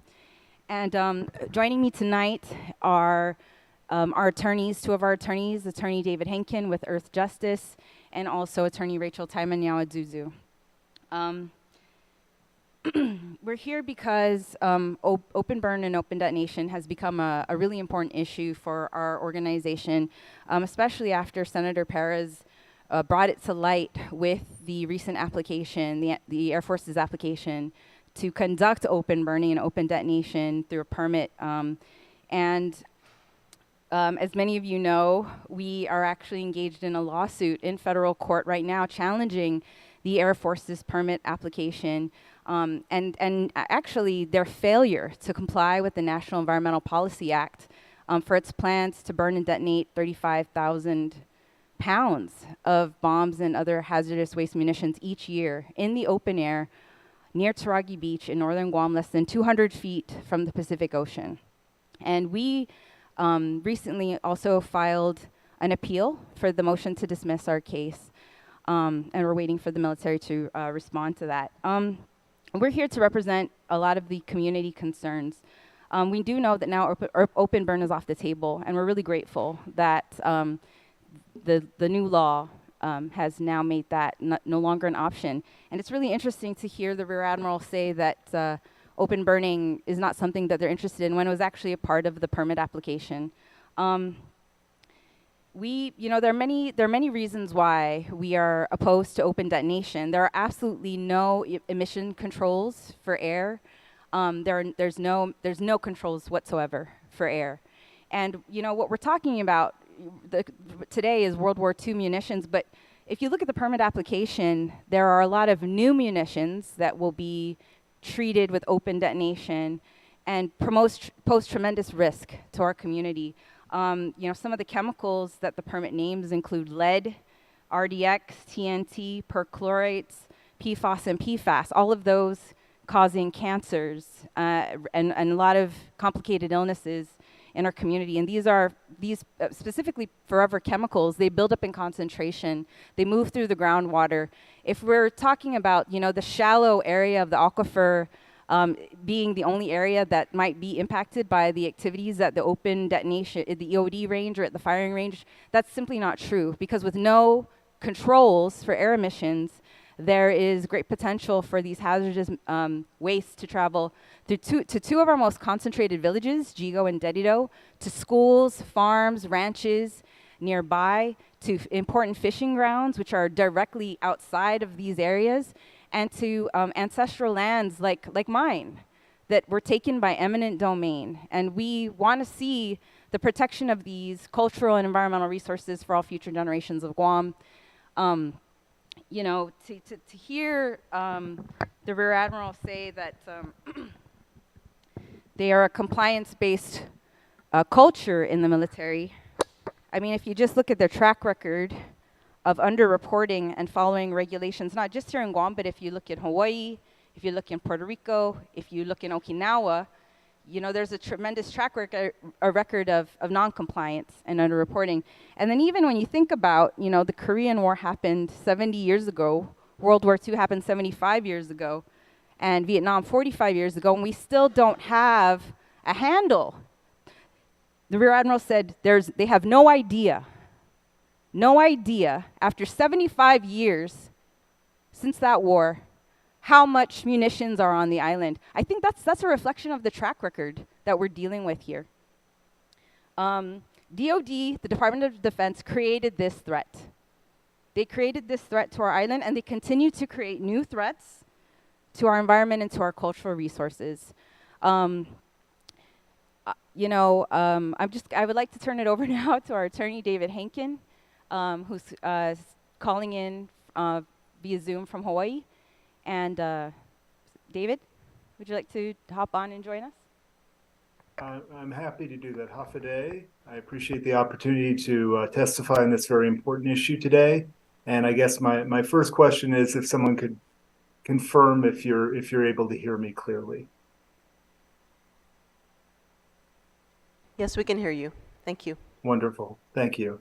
I think Maneka did a wonderful job of explaining why the type of effort that the Guam legislature is doing right now is so vitally important to the people of Guam and to its environment. The public law that was recently passed and the bill that is soon to be under consideration involve open detonation, which, notwithstanding what the Rear Admiral would say, is, it is by definition, as Maneka pointed out, something that is harmful to the environment. And you don't need to take our word for it, but the US EPA, under the Resource Conservation Recovery Act, so the Rear Admiral says they follow the RCRA. Under that law, open detonation is generally banned because it's so hazardous to the environment, because it's so uncontrolled, because there's no way to keep the pollution in check. It just sort of goes into the air and into the ground and into the water. And because of that, it has literally been decades, since the 1980s, that open detonation has generally been banned. And then there has been an exception. And the exception, which was intended to be one that is limited in time, is when there is no safe alternative. And specifically in the context, Senator Perez, you asked, when is open detonation not allowed? And there's a regulation, it's 40 CFR section 265.382, that makes it clear that the exception is limited to explosive hazardous waste. So no non-explosive hazardous waste can be subjected either to open burning or open detonation. But that's not all. Even for explosive hazardous waste, because open detonation is such a dangerous way to get rid of hazardous waste, inherently dangerous, that the law provides that if there are safe alternatives, they must be used. And, the Rear Admiral, even in his testimony, he said, well, there are some munitions that cannot be safely disposed of through alternate technology. And that's correct. There used to be a whole lot more munitions that could be safely disposed of through other methods decades ago. But fortunately, we have advances in technology that have been documented in the reports by the national academies and also by the EPA. Both of these reports came out in 2019, which says that the vast majority of the arsenal, the vast majority of the munitions that the military uses, there are alternate ways to dispose of them, so that it can be done safely and much more protectively for the people and environment of Guam. And so all that the legislature is saying, and I'm going to address particularly Bill 3537, because I understand the legislature is going to be taking this up. There's going to be a hearing on it. We will be participating in that. But, what the legislature is trying to do in that bill is to ensure that Guam EPA and US EPA are in the driver's seat in terms of defining what are the types of wastes for which there are and are not safe alternatives. And if there are safe alternatives, the military and others need to use them. And if there are not, and there will be some situations in which there are not safe alternatives, both the existing law with respect to World War II munitions and the bill that's under consideration with respect to all explosive hazardous waste. If there are not, then open detonation can be used, but it should be reserved for those situations where the expert agencies have determined that there are not safe alternatives. And it's not appropriate to leave that decision making to the military. I'm sorry, they just have a very bad track record. Now, the Rear Admiral said that they follow RCRA. And as I've said, RCRA since the 1980s has said that you can't use open detonation unless there is no safe alternative. The permit application that the military, that the Air Force has repeatedly submitted for a RCRA permit for open detonation at Andersen Air Force Base, it doesn't examine any safe alternatives. Now, we've heard now from Administrator Guerrero that there are 2 or 3 alternate technologies that they're now looking at for treating some of the hazardous waste, some of the explosives from Andersen. I'd be surprised if those 2 or 3 alternate technologies suddenly were developed since May of 2021, when the Air Force submitted its application. I'm quite confident that's not the case. So, the military has been doing what it's been doing because it's convenient. They don't need to bring on board new technologies. They don't need to do anything different. But they're imperiling the people and environment of Guam in doing that, and they're breaking the law. They're violating RCRA. So I'm sorry, they're not following the law. If there are 2 or 3 alternatives for any of the wastes that were included in the application they submitted in 2021, they violated the law. And we don't have to question whether that's the case because we have information from the expert agency. As the Rear Admiral mentioned, I believe it was in his testimony, EPA came out with a memorandum in June of last year, and we will be providing that memorandum in our written testimony. But in that memorandum, U.S. EPA specified that there are certain types of munitions which which a regulatory agency like Guam EPA should not be giving a permit to because there are alternate ways to treat them, and open detonation is just too dangerous. One of those munitions is white phosphorus, and both of these are on page 10 of the memorandum. Again, we'll be providing that with our written testimony. So white phosphorus you can't authorize that.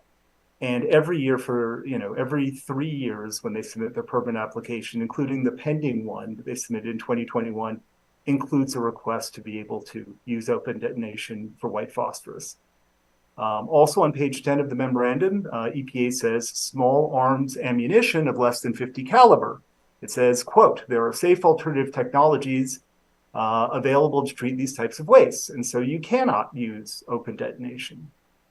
And yet the Air Force's application submitted in May of 2021 has all sorts of small arms ammunition. And the Rear Admiral accused the public of being alarmist about what's in that application. And I'm sorry, but we're just going off of the letter of the application. So that application says, now they've told you there's only a few hundred pounds of net explosive weight that's being open detonated each year. Now, frankly, that's a horrifyingly large number of munitions being blown up in the open air, right next to the ocean, right next to on ancestral lands that were seized from families after World War II, and those families want those lands back and they don't want them contaminated.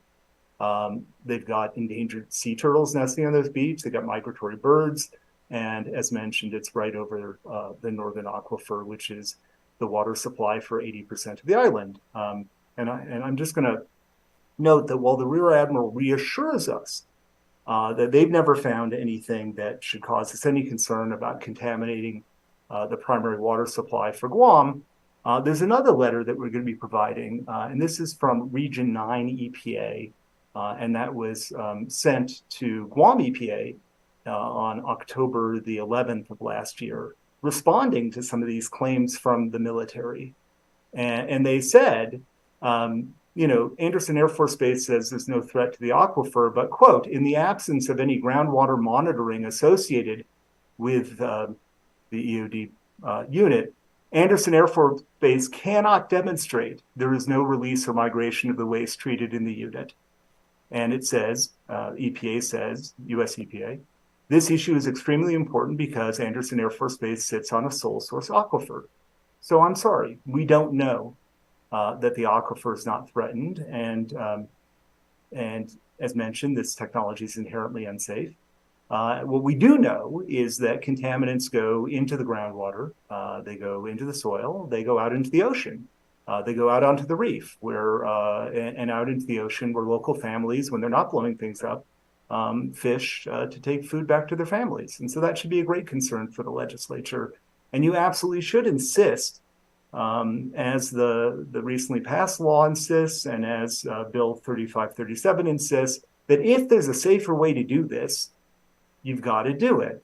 And that's, so back to their permit application. So the permit application specifies that each year they want permission to use open burning to dispose of up to 5,000 pounds of munitions. And now we hear from the Rear Admiral, and we welcome this, that they acknowledge that they have absolutely no use for open burning. So that should have never been in their permit application, and they should be withdrawing their permit application and taking that out. But it also includes up to 30,000 pounds of open detonation every year. So if they really don't need all that, then they shouldn't be getting a blank check from Guam EPA to blow up to 30,000 pounds. So it's not the public that's being alarmist. It's the military that is putting in requests to open detonate up to 30,000 pounds of munitions every year, including white phosphorus, including small caliber ammunition, that US EPA has said absolutely Guam EPA cannot issue them a permit for it, and nor should they. That permit application should be withdrawn. It should be found to be insufficient because they never looked at the alternatives as the law requires.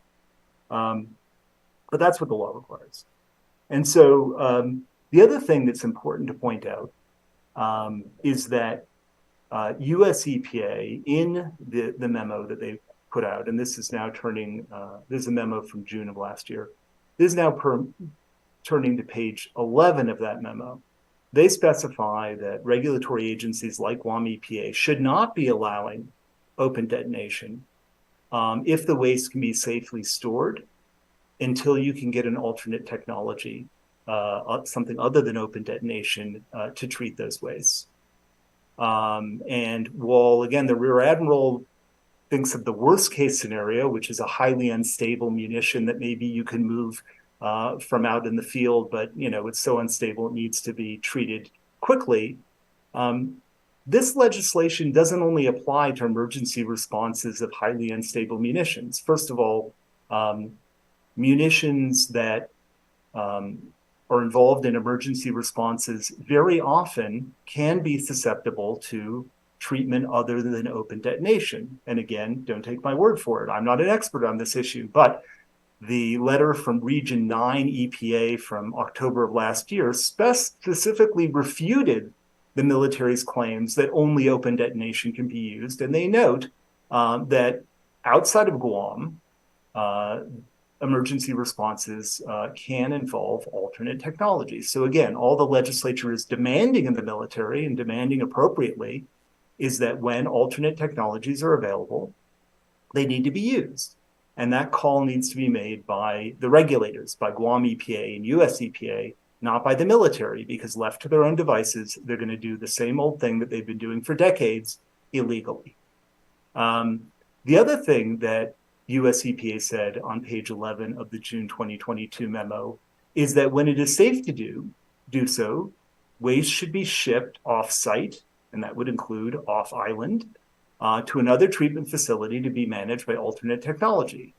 So again, when you can do it, you should do it. And there are all sorts of wastes that are not unstable and that aren't from World War II or the Korean War or the Vietnam War, that the Air Force and the military more generally are asking to be able to blow up in the open air in Guam. And I think the Guam legislature is well within its rights in terms of its duty to the people of Guam, as well as under federal law, to demand of the military that if there are alternatives, that they use them. Again, this is a memo from US EPA interpreting existing federal law. So there's nothing inconsistent about what Bill 3537 is proposing as compared to existing federal law. I just have a couple of additional points. So as mentioned, there was no consideration of alternatives in the pending application from Andersen Air Force Base, and passing Bill 3537 would ensure that when the military is going to dispose of these highly hazardous wastes, that they do it safely. And so just to reemphasize, the whole universe of what they want to open detonate is not limited to things in emergency responses. There's all sorts of stable munitions that you could store for a long time safely. They store those munitions before they use them. They can store them before they dispose of them. And if they can't, and if it's not safe to do that, then the law, then the bill that's under consideration would allow them to do what they need to do. but only when it's the only option. And that's what the law has required since the 1980s. And again, even in emergency responses, US EPA has made clear that sometimes you can use alternate technologies. And when you have those, you should use them. So, the Admiral urged you to repeal Public Law 36-139. We respectfully submit that there is no reason to do that. You could spend the same amount of time passing Bill 3537 and making sure that for all hazardous waste munitions, if there is a safe alternative, as determined by the expert regulatory agencies, the military and anyone else needs to use those. And that is in the best interest of the people of the island and its environment, and we respectfully urge you to do that. And I'm happy to answer any other questions you may have. All right, thank you, Attorney Henkin. So I understand that Rear Admiral has to leave, right? So I just want to give an opportunity to my colleagues. We'll have questions for everybody. So, but I do want to recognize Robert Celestial. Thank you for being here. We'll get to you if you don't mind. Thank you for your patience. So I want to open up the floor to my colleagues for any questions to EPA, Rear Admiral, and Attorney Henkin. Attorney Fisher. I'm sorry, Senator Fisher. Thank you very much. Good evening. Good evening, Admiral. I'd like to thank all of you for offering your testimony here today. I'm interested in the facts on the ground, and what I understand, at least the Department of the Navy or Department of Defense's position to be, is that without repeal of this law, in 11 days, you will stop dealing with unexploded ordnance on Guam. Is that correct? As the law is currently written, Yes, sir. in 11 days, we will stop doing emergency response. Okay, thank you. I understood that then correctly, and just to make this blindingly clear, so if I'm in the back of my house and I'm excavating the property because I want to build an outdoor kitchen and I find a pineapple grenade 12 days from now, you will not come to take care of that. At best, Yeah. at best, if something is found in the ground, we may be able to send experts to go look. That's a rusty old pipe, that's not an ammunition, not a problem. Okay, But if they look at it and see that it's an ammunition, you're done. over to you, Government of Guam, Guam Police Department, Guam Fire Department, which has no capability. Okay. And I'm sorry, I really don't like to be in this position, but we're trying to do things safely for the community, but if we're putting our folks at legal risk, or even worse, putting them at material risk if they have to try to determine the object, that's not a good place to be. Understood, sir. I appreciate the conversations about potential toxins in the environment and pollution to our aquifer and the other issues that were raised. I appreciate them.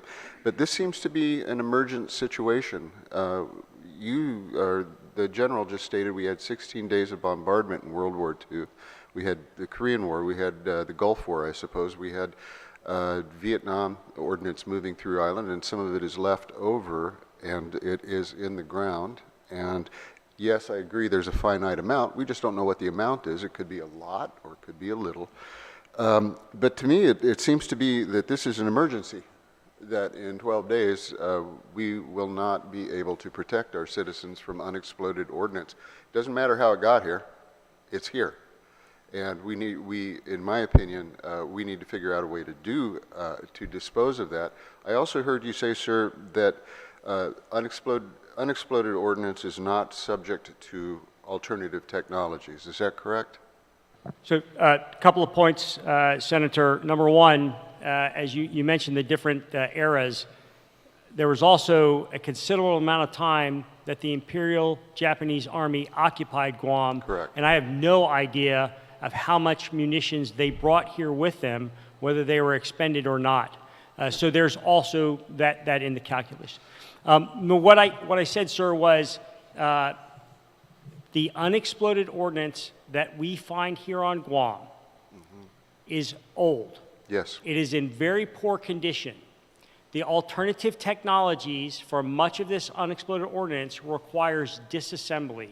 And as I stated before, from the same report, because of the age of the ordnance and the breakdown in the stabilizers inside of the munition itself, it becomes unstable. And so and that's why, as I said earlier, this is such a complex issue. It is not very simple to figure out. If everything we dug out of the ground looked brand new and we could disassemble it and there was no threat to the people, not a problem. But that's just not the case. If you think of a projectile round that has high explosive in the body and a fuse on the front end of that, to put into an alternative method to get rid of the high explosives, the fuse on the front of that round has to be removed. And then it goes into a process where that high explosive can either be baked out or it's washed out by a water lance. But if that projectile is found and it's so rusted, there's no possible way that the technician can remove the fuse from the front end of that without putting themselves in grave danger. We're not going to put someone's life at risk to do that. So that's what I'm talking about. There is the technologies that exist for the kinds of stuff where it just doesn't compatible. Maybe one day there will be a way to do this, but as also stated earlier, there are some things called detonation chambers, and we often find munitions that are well above the size that any of those detonation chambers can handle. So it's a very, very complex issue when it comes to that. Okay, and just to be clear, I believe you would recommend that if I am excavating my backyard and find a pineapple grenade, that I'd leave it be? Absolutely, absolutely. If anyone other than an EOD technician, explosive ordnance disposal technician, if you come across anything that is ordnance or you think that looks like ordnance, absolutely do not touch it. And so obviously we have a lot of signs about that. We tell people when they go hiking, when they go diving, please do not touch that stuff, report it, and then within the next 11 days we can respond to it.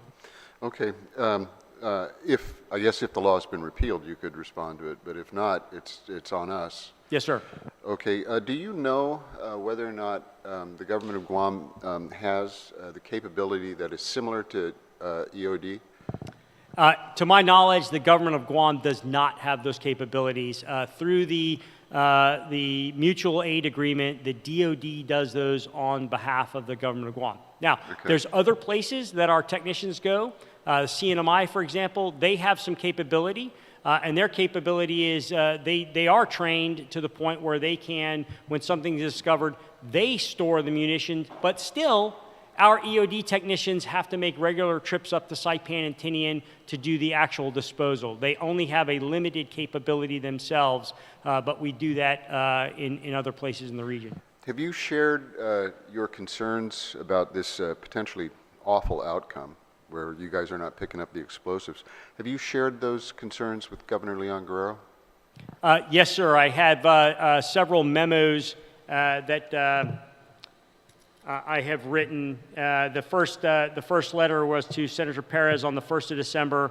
I then sent a subsequent letter to the governor of Guam on the 21st of December, and then a follow-up letter on the 3rd of February. That was the latest one. On the 3rd of February, I had actually called the governor several days before that, after we had consulted with our experts back in Washington, D.C., and I let the governor know at that time that I was intending to send her a letter letting her know that we would not be able to respond, or likely not be able to respond. And in fact, at the time that I talked to the governor and I saw that, I actually thought we would have more capability to at least respond, but the latest information that I'm getting back from headquarters is that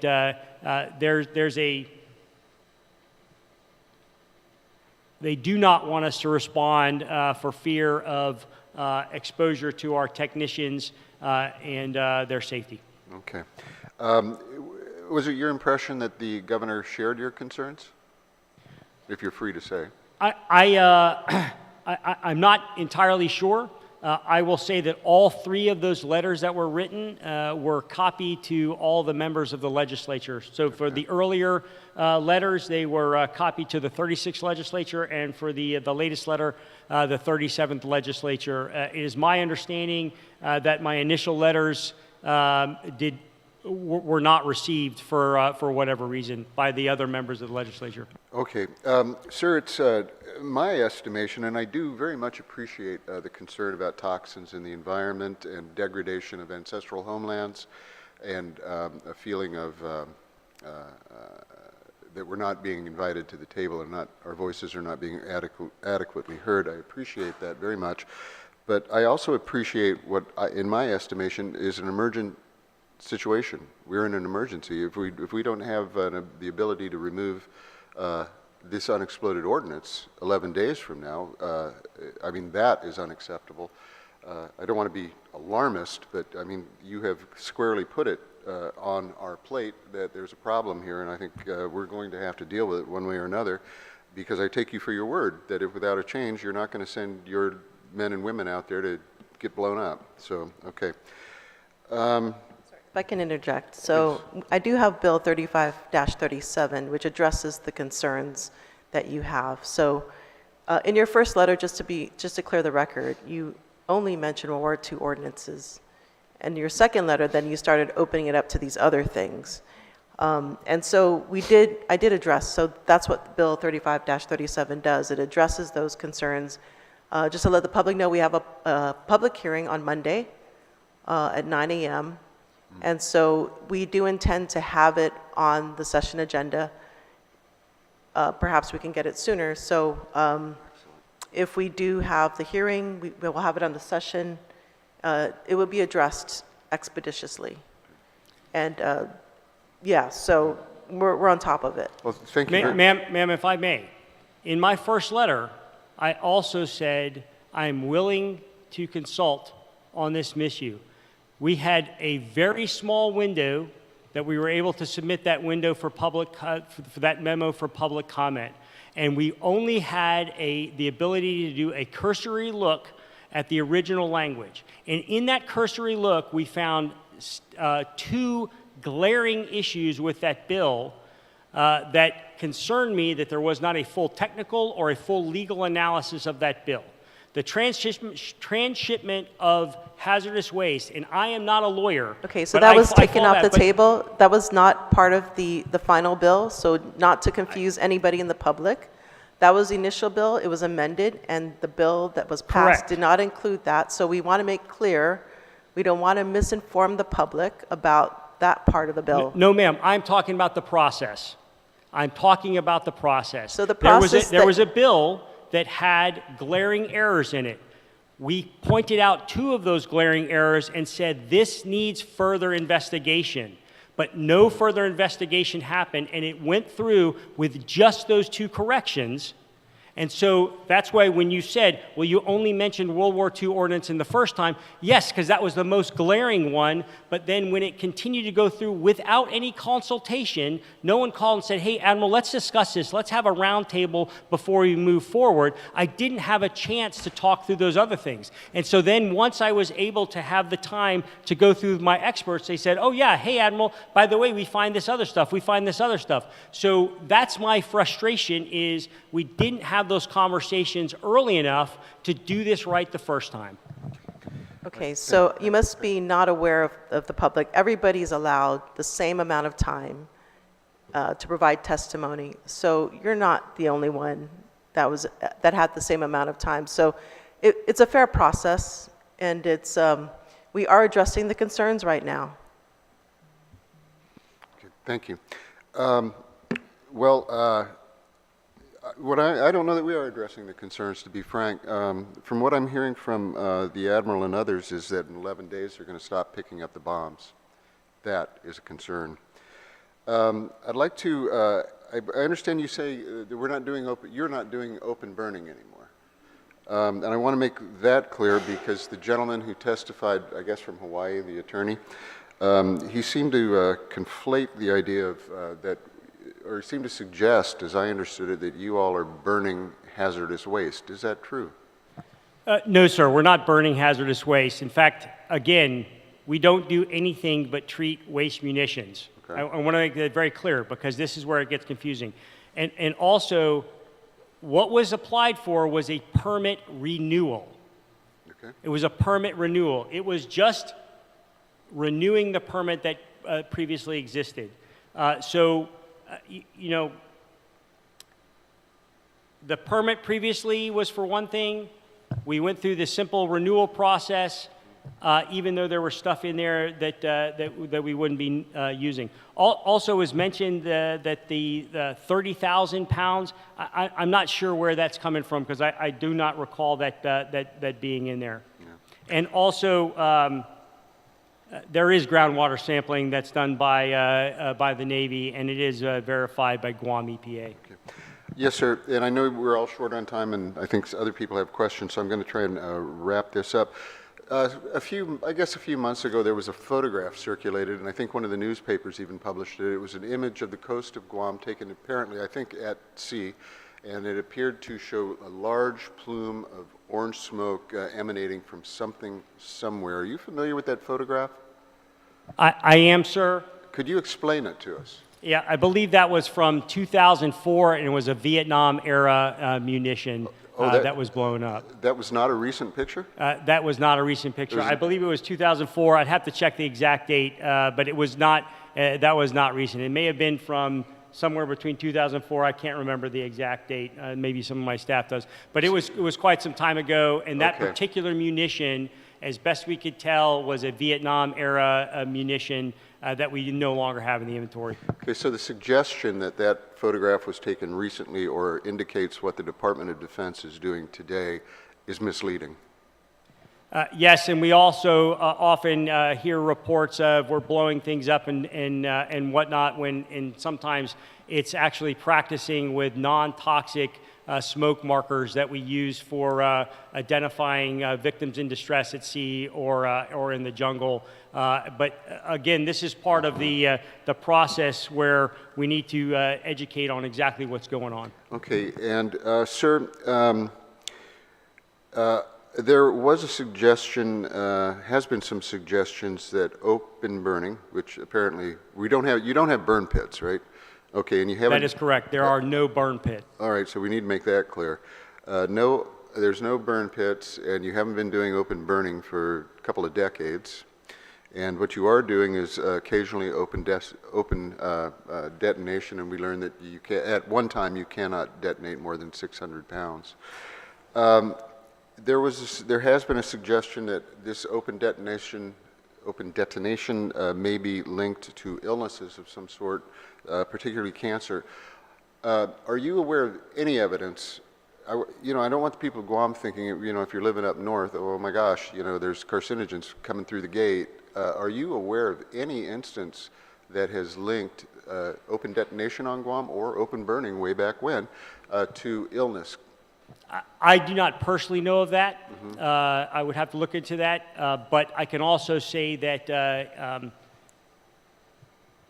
depending on the munition, in many cases, the ability to do open detonation basically can incinerate a lot of the material. So it's not as if when you do an open detonation that all of the hazardous material that's there is entirely released into the environment. It doesn't quite work that way. And so, but I do not know of anything specific. Illnesses, cancers, anything like that? I do not know, but I'm not an expert in that area either. Understood. Have you received any cautions or informations or speed memos or anything like that from any entity saying that careful, you're releasing toxins, anything like that? Just in the lawsuits that were filed that say that there's toxins released. Okay, sir. Let's see. Burning. Okay.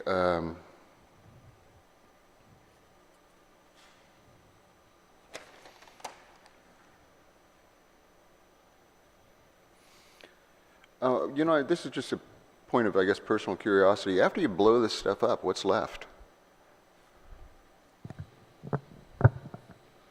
So total consumption is always the goal of everything. I'm sorry. Sorry, total consumption is always the goal, so that there's Okay. nothing remaining to penetrate any ground soil or anything like that. So Do you frequently or infrequently achieve total? yeah, of course, yeah. You do frequently meet it? Yes. Okay, all right. Okay, thank you, and thank you, Madam Chair. Thank you, Senator Fisher. Senator Lujan? Thank you, Madam Chair. Thank you, Admiral, gentlemen. You know, and pardon me if you're going to be repeating from even the past legislature, but Senator Fisher and I were new to the 37th Guam legislature, so we didn't have the opportunity to hear testimony regarding a bill that became law 36139. And you often refer, actually most of your testimony, you referred to 36139 and the repeal, to repeal 36139. We're sitting here today in a round table, which is fantastic. It's great. This is what we should have. Did you have a round table similar to this prior to the passage of 36139? Because I'm saying, you know, if weren't this is information. Is this new information you're giving out to us, or is this information that was passed on in the previous legislature? No, sir, there was no roundtable, and in fact, I wish there would have been. It probably would have been a better process. I really wish that this conversation would have taken 6, 8, or 12 months ago. We had done this conversation to actually get the information out and have the dialogue about what's going on, but that did not happen. Mm-hmm. You know, as was previously mentioned, and we are all concerned about, of course, open burning, open pits, and things like that, and hazardous waste, and all that, the aquifer, and of course, indigenous lands and the people's rights and things of that nature. Nobody's going to dispute that. None of us here would dispute that at all. We're really concerned about 11 days or 12 days from now, what is going to happen. That being said, that is ultimately 12 days. If this law is not repealed, in 12 days, you will no longer send your folks out there to, again, I mean, you may identify it, but then, sorry, we can't. There was a previous question whether Gov Guam is equipped with similar expertise. Now, I understand that the other islands, outer islands, they have contract workers that do similar situations. With the current law, okay, you do this for free for Gov Guam, right? That is correct, sir. Okay. The outer islands pay for that service, do they not?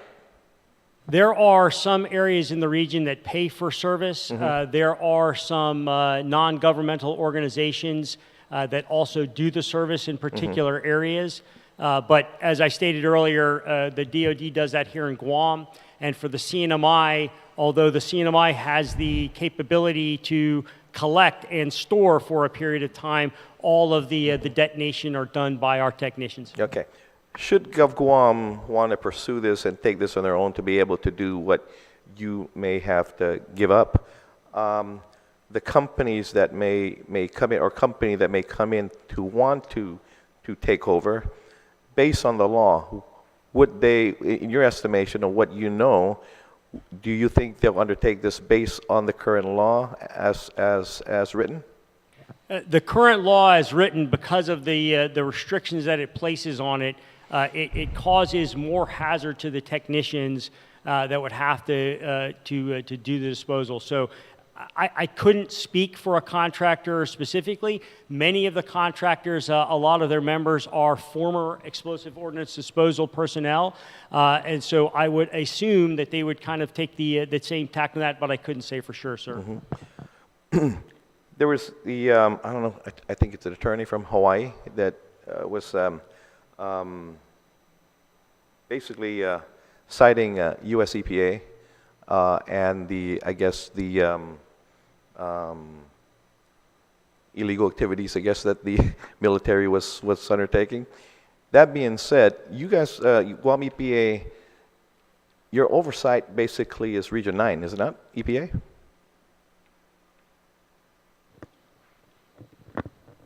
That's correct. That's correct, Senator. Okay. So the citation that the attorney was saying in regards to what US EPA's findings are, that would have been related to your oversight agency, would it not? Yes, sir, but that guidance actually is guidance that is given out to the entire nation. Okay. So that being said as well, if that information is passed down to, again, your oversight and then to yourselves, that information would have been related to you as well, right? That there's citation or that there's illegal activity happening, right? That is correct, sir. Okay. So therefore, I can conclude that US EPA is saying Region 9 is covering up, and you are therefore are covering up for the military here, right? I would not say that, sir. No, absolutely. But I mean, one could conclude that by what was said, right? The guidance that was provided is guidance on the existing regulations, and there was some confusion with the current management of those regulations, and those regulations basically, again, the guidance does not change the regulations. It just reinforces what was stated, which is seek alternative technology when and if possible. Again, hearing a lot of questions and hearing a lot of statements here, it has to be understood that open detonation, if you were to try to ban open detonation, that would not be safe for the community at this point. And I want to stress that because as much research, as much collaboration have we done with the region, there are just some situations where open detonation is the only process that is the safest and actually the only alternative at this point. So again, the idea of totally banning open detonation is not a feasible solution at this point. And the reason why I say this is because sometimes it's summarized just because one puts it out, you know, I guess your mother agency puts it out, that therefore it's applicable to all states and territories and things like that, that is a one-size-fits-all situation at times, which I know it doesn't. Absolutely not. One of the things too, and I asked, and I think the oversight chair had mentioned this, but the other thing in regards to transportation, removing of outside of Guam, or removing it from Guam, you know, and I know this for sure because I'm dealing with the situation we deal right now with the Jones Act. Is there a shipping company between Matson and APL right now that will take ordinances because their ships leave empty from Guam to take it to another destination? Sir, not that I know of. I don't know of any of the commercial shippers like Matson or APL that will do that. And in fact, sometimes there's some difficulty in shipping other hazardous waste. We saw that earlier there. I believe it was Matson that stopped for quite some time, and that was liquid hazardous waste. Again, why I'm concerned about some of the alternative technology that creates liquid hazardous waste. Do you, in your bomb disposal men here, and I guess women you have now too, do you have these in other destinations? You know, I mean, the ordinances that you're finding here, is this unique? Are we unique in what we're finding here and the processes that are happening here compared to maybe other destinations, U.S. destinations, or where the U.S. military has privy over? Yes, so by and large, yes. As the Admiral previously stated, the adoption of the MMR, the Military Munitions Rule, would set that framework for these responses in accordance with current federal current law. Not all, but many states have already applied the MMR to their EOD operations or within their state boundaries where the EOD teams operate, so they're able to operate under that framework. And then additionally to your first point of your question is, you know, is this unique? And the answer is simply yes, right? Because this is a former battleground. A war was fought here, a battle was fought here. Not a lot of places that, you know, at least the United States Navy EOD operates in for region response like we do here in Guam can say the same. So our detachment alone over the last, since I've been here for 2 years, has responded to every single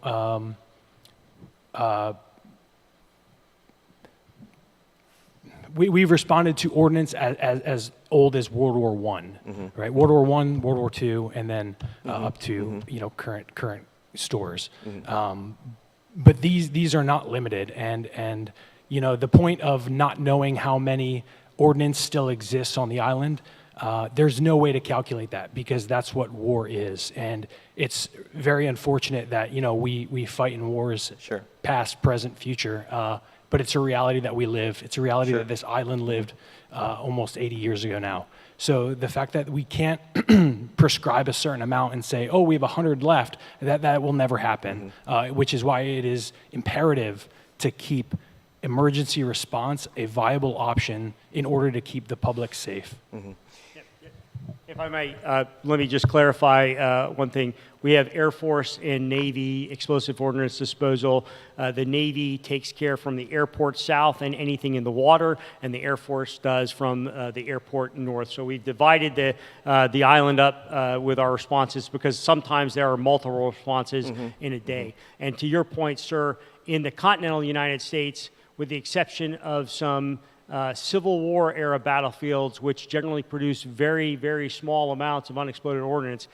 That's why it is so unique here, and that's why things are quite different here than they are in other places. Is it true to also say that, say, during the war, I mean, you're finding not just World War II and U.S.-made ordinances and Japanese, that you're finding other ordinances as well made from other countries? I mean, I guess decades down the line, Ukraine gets built up. They're going to find a lot of U.S. ordinances. Although we're not involved in the war, we do send them U.S. munitions. Do we not? That is my understanding, sir. Sure. Okay. So, is it safe to maybe even take a guess that maybe the Japanese had sourced out some of their munitions as well to other countries? Sir, I don't know. I do believe that the Japanese produced most of their own munitions during World War II. We do find those here on the island. Again, very inherently unstable just in the design and how they did those munitions. So quite often with Japanese munitions, they are so unstable that our teams have to actually detonate those in place. They're too unstable to even move. So we do see quite a bit of that. Okay. Last question. So, short of the repeal of 36-139, come 12 days, short of the repeal of that, and come 12 days, no mas. As the law is currently written, that is correct, sir. Thank you very much, Admiral. All right. Thank you, Senator Lujan. Senator Kanata? Thank you, Madam Chair. First and foremost, I want to thank you guys for your service. I also want to thank the current veterans that I see joining us. Senator Fisher is also a veteran. Mr. Cunliffe of Agate, you're also a veteran. Not too sure about the other personnel here. Mr. Celestio as well. Since Mr. Celestio, you've been a champion of a lot of data collection and a lot of congressional matters that pertain to our waters. Ms. Maneka Flores and Ms. Azuzu, I appreciate you guys' passion and continuous efforts to ensure that our people are not exposed to certain items again. But I also want to make sure that we are responding to emergent issues. Regardless, Prim, over there, where's my Prim? Done. You want to play hot potato with the grenade? Mr. Leongra, would you like to play hot potato with a grenade? Of course. And, I share that sentiment. Obviously, Madam Chair, that is a real concern across the board with us. And I appreciate your host of this roundtable meeting. It's definitely called for. And we need to work collaboratively to ensure that development is responsible. Obviously, we do also have a lot of development out there that we oppose. We also have a lot of things that happen in our backyard we don't really appreciate. But we also have to be aware of the necessities for these preparations. We already know what's happening abroad and internationally. They are beyond our control, beyond literally our imagination. But it's imperative that we are prepared to respond to whatever happens internationally. We do not want to be late to the game, in other words. So again, I thank you again for all attending this. Look forward to hearing more information. And that's the only way we can have a better perspective on all of these issues, is to have a well-informed calculation and driven by statistics and data. So, Mr. Admiral, again, thank you for all your testimony. And if you could please provide us the letter you sent to the previous legislature and the current one. Again, I guess just send it so that the freshman academy of here can have our due diligence review. Okay? Absolutely. Thank you so much. You guys have a great evening. Right, thank you, thank you, Senator Kanata. I just want to recognize Bill Cundiff if he has anything that he wants to add. Okay, and then also I just want to recognize also Robert Celestial, if you have anything you wanted to say at this point in time. Okay, great. Maneka. Yes, Senator, if I may respectfully respond to some of the questions the senators posed to the panel. First of all, I just want to reiterate what our attorney said earlier, Attorney David Henkin with Earth Justice. To respectfully request that the legislature spend the time to pass this new bill, which addresses a lot of the concerns that were brought up today, instead of, what the Rear Admiral asked for, which was, what was it, to repeal, revisit, reset, revise. What the people of, what a lot of us in the community want to see is for the military to demilitarize, decontaminate, and depart. And I want to say, that, the waste munitions that we're talking about, unexploded ordnance as waste munitions are hazardous waste. Otherwise, they wouldn't be in a permit renewal for hazardous waste disposal. They are calling it a renewal because it's the simplest process, but in that permit renewal, Senator, was an application for open burning. And there was a 3-hour public hearing for the last bill. There was time and opportunity for people to address some of those concerns, and there's a committee report available if the incoming senators would like some more information about that. But the question about the image that's been circulating in the media, that's actually from the Library of Congress, and that's actually an image produced by the Department of Defense, and in that image is an explosion of an M17 bomb, and that kind of explosive is actually in the permit application of hazardous waste. And the harmless smoke grenades that are, for communications, those are also in the hazardous waste permit application that they applied for. And they're in there because they are toxic wastes, not because they're harmless. We've actually heard from veterans who've been in training with those pink smoke grenades that say they can't see anything, they can't breathe, they can't even get it off their skin or clothes. These are not harmless things. They are on this permit application for a reason. And also this, the claim that they are able to achieve total consumption is a completely unsubstantiated statement, Senator. It's a completely unsubstantiated statement. Science will prove that that's not true for every single waste treatment. Anyway, I wanted to make those few points just to the previous discussion, the questions about, and also the question about if they're disposed of for free. Once again, why are these explosives here? Why are the hazardous waste here? The islanders didn't put these things here. The Department of Defense put these risks in our lands and in our waters. And in their application, they failed to look at alternatives. They failed to engage the community. And in doing so, they broke the law. And actually, there's a new memo that, I don't know, Senator Lujan, if you were referring to the memo from US EPA that the attorney discussed, or the letter that we acquired with the Freedom of Information Act from Region 9 to our Guam EPA, specifically talking about the Air Force's failure to look at alternatives. And if I may, I would like to, even though our attorneys are submitting it as a part of their written testimony before the deadline, I would actually like to read a portion of that letter into the public record. Alternative Technologies Analysis Request. This is from Region 9 to our Guam EPA. Andersen Air Force Base listed a series of limitations associated with alternative technologies and stated that the treatment and disposal of the unexploded ordnance from World War II is considered emergency response actions not covered under the permit.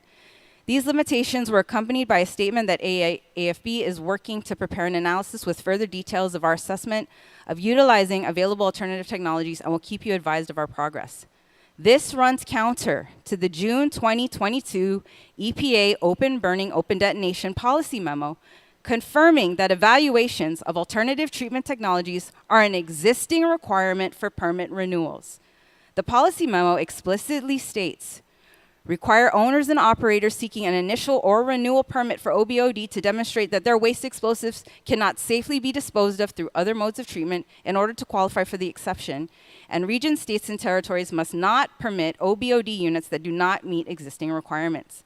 In its response, Anderson Air Force Base acknowledged that alternative technologies may only be able to address a subset of the waste streams. However, this does not preclude Anderson Air Force Base from evaluating and implementing, if available, multiple technologies. Note that EPA memo states more than one type of alternative technology may be needed to address different waste streams. And it goes on. It goes on. That is Region 9 acknowledging the Air Force's lack of accountability in looking at the alternatives and informing Guam EPA that they must make sure that the Air Force looks at these alternatives. That letter will be given to you, as well as the memo. And in the memo itself, if I could also refer to a requirement of RCRA that the Air Force continues to fail to carry out is for community engagement. This actually is existing in the law in both NEPA and RCRA at the time of their permit application and then reinstated again in this recent US EPA memo. And Guam EPA is not doing their due diligence in holding the Air Force accountable in that failure to engage the community. And here's what the memo says, that they must work to develop public participation, community engagement, public notification plan, including community outreach meetings, community participation on advisory boards, advanced notification of burn or detonation schedules and events, and publicly accessible information regarding contaminants potentially emitted or released from OBOD operations, environmental monitoring data, results, and locations of off-site contamination, including kick-out areas and areas of groundwater contamination. None of this has happened. And none of this has been provided to the community. Still, this has already existed in the law, and this has been reinstated in a memo from last year. So we are looking at a continual failure to comply, a continual failure of a continual lack of transparency, what was it? Culture of compliance. That's not what's reflected here at all. And you know, we can talk about throwing around a hot potato grenade. That's not funny. We go out hiking, we go to our farmlands, we go to our ranches, we find explosives. And you know that's what I'm stressing, Ms. Flores. Thank you, Senator. It's paramount that we have individuals who have the training to respond. Sure, I understand respectfully, Senator, but at the same time, this is fear-mongering that's happening. When the military is sitting here and we, the people, have to come here and speak to the military time and time again about the risks and the harms, what is being done to reduce the harm to our community? If they looked at the alternatives, did they look at the alternatives? No. Did they engage the community? No. So they're breaking the law. They're not looking at how to reduce harm. Rear Admiral, and this can you answer that? Sorry, I'm sorry. Can we just little order? So let's. If you can finish your. To say that we're here because we're passionate and emotional, it's an emotional issue, undermines. I said passionate, not emotional. No, the Sorry, Rear Admiral okay. said it's an emotional issue at the beginning of his comments. Let's kind of limit. I think we're getting off topic as far as the. I agree. The agenda. But I agree. The thing is we have to measure these activities against a long legacy of environmental racism and environmental injustice, okay? We got to look at the track record of over 100 military toxic sites that have never been cleaned up, 19 Superfund sites, generations suffering from cancers and other illness because of nuclear radiation, Agent Orange contamination, PCBs and other contaminants.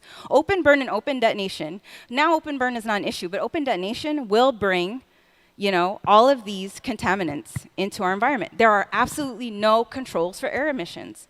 We're talking about chemicals that don't break down in the natural environment. They actually build up in concentration, and they can move through our groundwater. We're talking about explosives that are right at the shoreline. with chemicals and materials going into the coast, into the shore, into an important fishing ground where there's dolphins. You see dolphins there all the time. You know, unexploded ordnance is a serious issue. It's a serious safety issue for sure. And the new law, the new bill, as it's introduced, will, does account for these emergency permits for open detonation for World War II ordinances specifically. And so we really urge the legislature to make sure that that bill moves quickly. And that's I think, I don't know if our attorney from Earth Justice wanted to speak to any of the points made earlier, or ask any other. I don't know if he's still with us. Yeah. But I'm still here. Okay. Thank you, Maneka. Yeah, Sorry, just very briefly, I think it's important to bear in mind that the legislation that was passed by the Guam legislature allows for the use of open detonation if it is the only safe alternative. And Bill, we haven't heard anything as to why Bill 3537 wouldn't address any legitimate concern that the military or anyone else has raised with recently passed legislation. And again, that bill would make clear that if there is no safe alternative, open detonation can be used. And everyone acknowledges that there are situations where open detonation is the only alternative currently. But we need to make sure that the military follows the law and that we put in the driver's seat Guam EPA and US EPA to specify those conditions under which open detonation is allowed and when it's not. And so we would urge the legislature, rather than repealing the existing law, to pass this bill, which would, what the bill provides is, and if you pass it, it says very clearly that there's another 120 days for Guam EPA to adopt regulations that establish, where it's necessary to use open detonation and where it can't be used, in consultation with the US EPA. And that in the meantime, the federal rules, the federal regulations governing the disposal of these type of munitions, including emergency responses, govern. And so there wouldn't be a situation where there would be any gap in response from the military. They've got no valid basis if Bill 3537 were to pass to say that they can't go out and safely dispose of these. The bill would remove the requirement to determine whether it's a World War II ordinance. It would just make it clear when there's a safe alternative and when there's not. And the safe alternatives would include not only alternate treatment, but storage until it can be safely disposed of without open detonation, or transportation to another location safely. And if it's not safe, then the bill would not require anything unsafe to happen. And we respectfully submit that that's the best way to proceed to address any concerns that people might have with the recently passed bill. And so the only other thing, if any of the senators who asked questions to the military and Guam EPA have any questions for us, I'm happy to respond to them. But when we talk about when the U.S. Air Force has asked for permission to open burn 5,000 pounds of munitions and 30,000 pounds by open detonation, we didn't make up those numbers. That's on page 8 of their application submitted in May of 2021. And in Appendix A, table, I think it's 3-7, is where they list all the munitions that they would like to be able to use open burning and open detonation. And that's where it specifies that they want to be able to use open detonation to dispose of M117 bombs, which is what the picture that we have provided in the past, which, as Maneka correctly mentioned, is a DoD picture. It was taken in 2002. And that's one of the munitions that they have done open detonation at Tarage Beach in the past, and that their current application says they want to be able to do it in the future. So again, that's not us making it up. It's their application. If they don't actually want to do some of these things, if they don't want to burn in the open air or open detonate white phosphorus or small munitions, which US EPA says they cannot get a permit to do, then they should submit a different permit application. But, the public's just going on what they said they want to have permission to do. And that's what Guam EPA presumably is reviewing.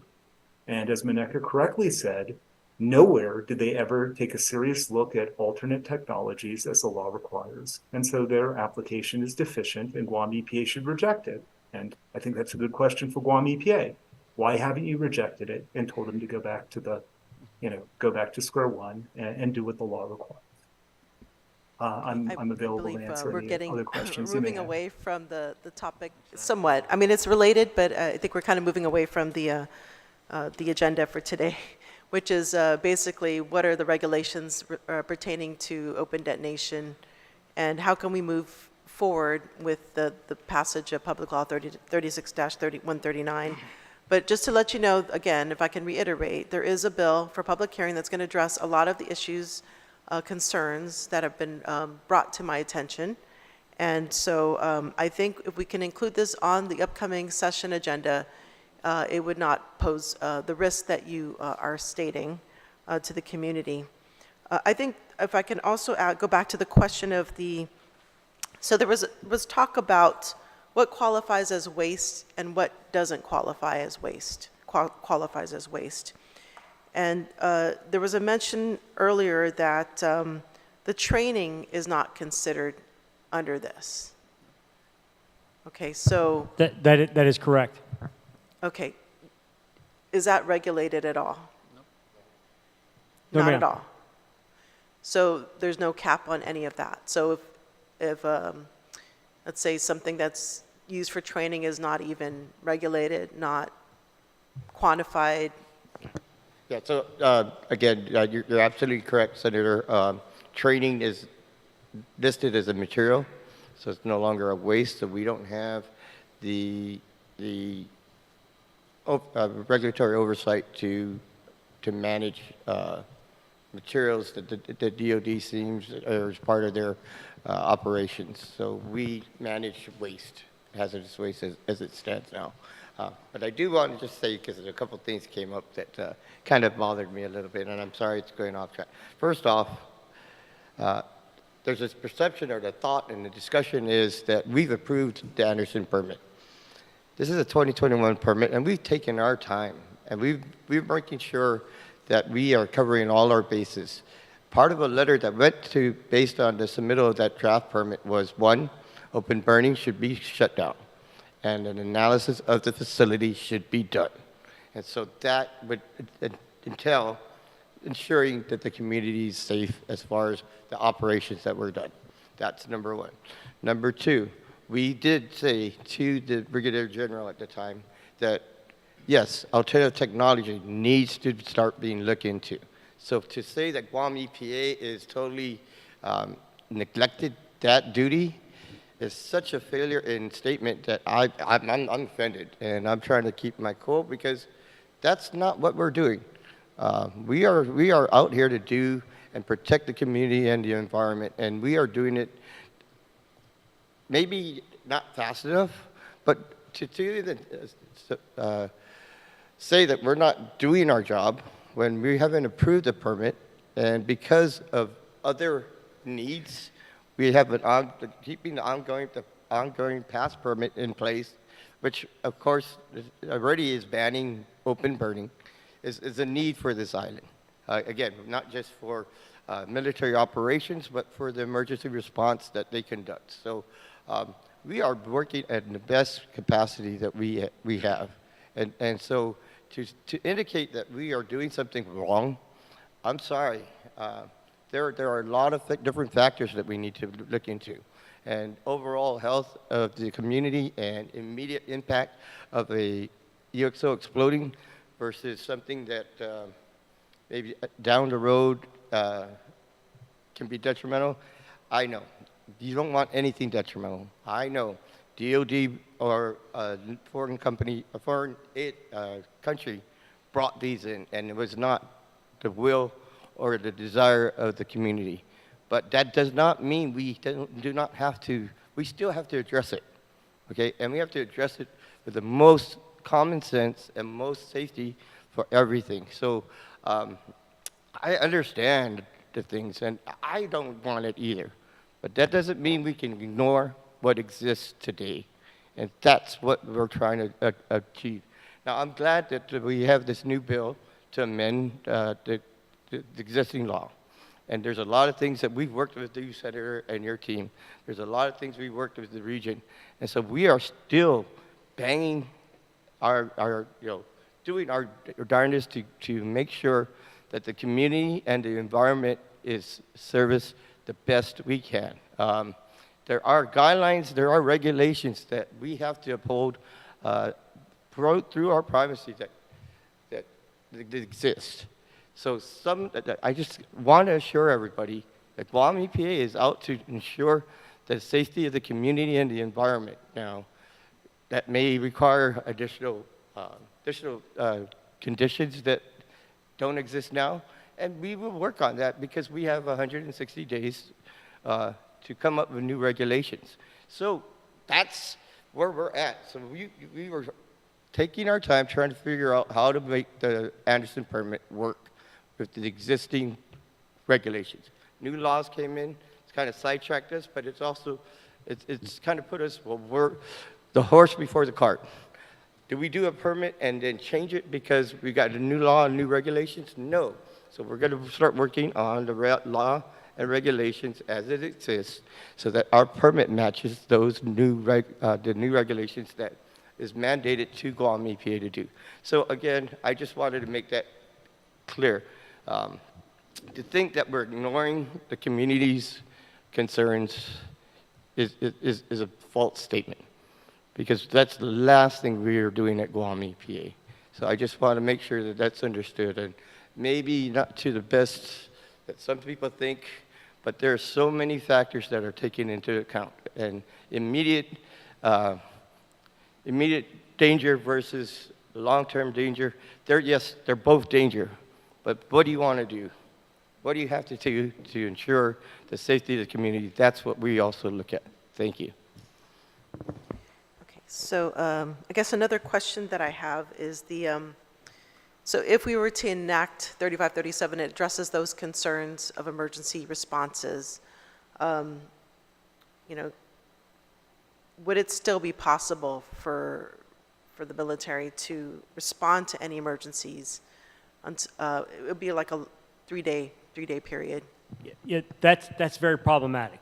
This is where I have some very concerns with the amended bill. So number one, I do not believe, and you can correct me if I'm wrong, that Guam EPA has any explosives experts on its staff.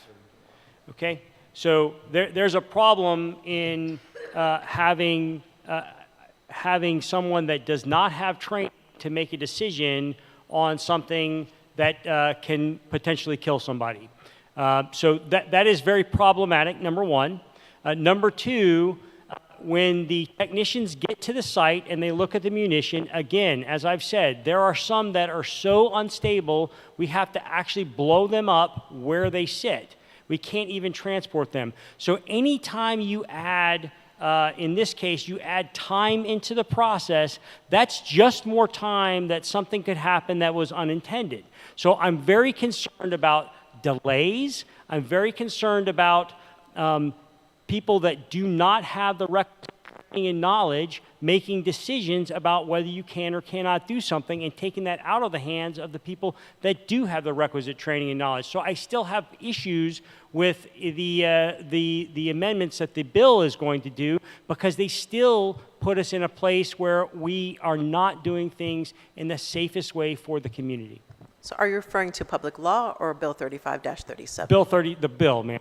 Bill 35-37, it says nothing about limiting emergency, so I don't know where you're getting that from. The permitting issue and the time that it takes to do that, or maybe I'm looking at an old version of it, I'm not entirely sure, but that's where we have that piece, and then who makes the decision on whether you do something or not, that the people that are assigned in the bill are not explosives experts.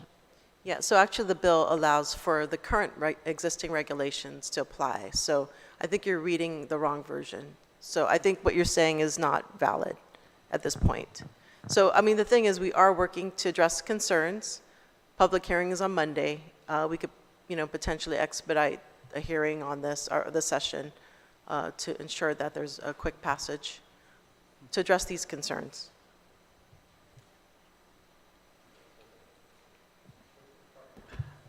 Madam Chair, may I ask you? And so also, there is a public hearing, so there's opportunities. It's not fixed in stone. Correct, That's ma'am. what public hearings are Yes, for, ma'am. is I to allow for appreciate amendments that. to take place. Yeah, and that's why having the dialogue on such a complex issue is extremely important.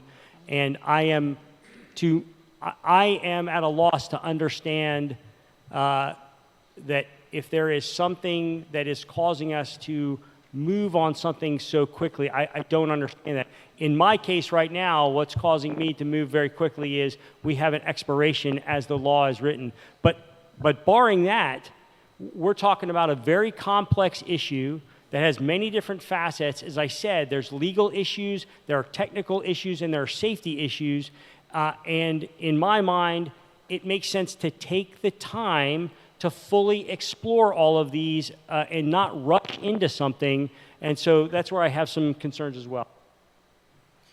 All right, so let's see. And ma'am, I absolutely have to go because I have a flight. So my apologies. I wish we had some more time to discuss.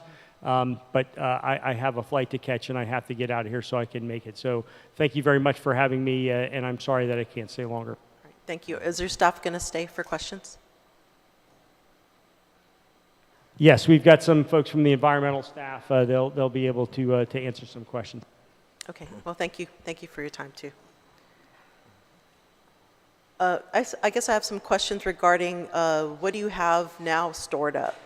Do you have any information on that? So we were talking about storage, safe storage, and I just was wondering, as far as the ordnance clearing, what is the extent of ordnance clearing is happening, and how much can you store at this point in time? What's that? I think it's an EOD question. It's an EOD question. Are you referring to emergency response collections? Emergency or even Well, there's the two MEC, separate things, the MEC, right? So right? there's the emergency response, and then there's obviously the OBOD permitting Right. detonations that go on. So, So which are you the referring to? emergency ones, you basically detonate right away, or within a certain period of time.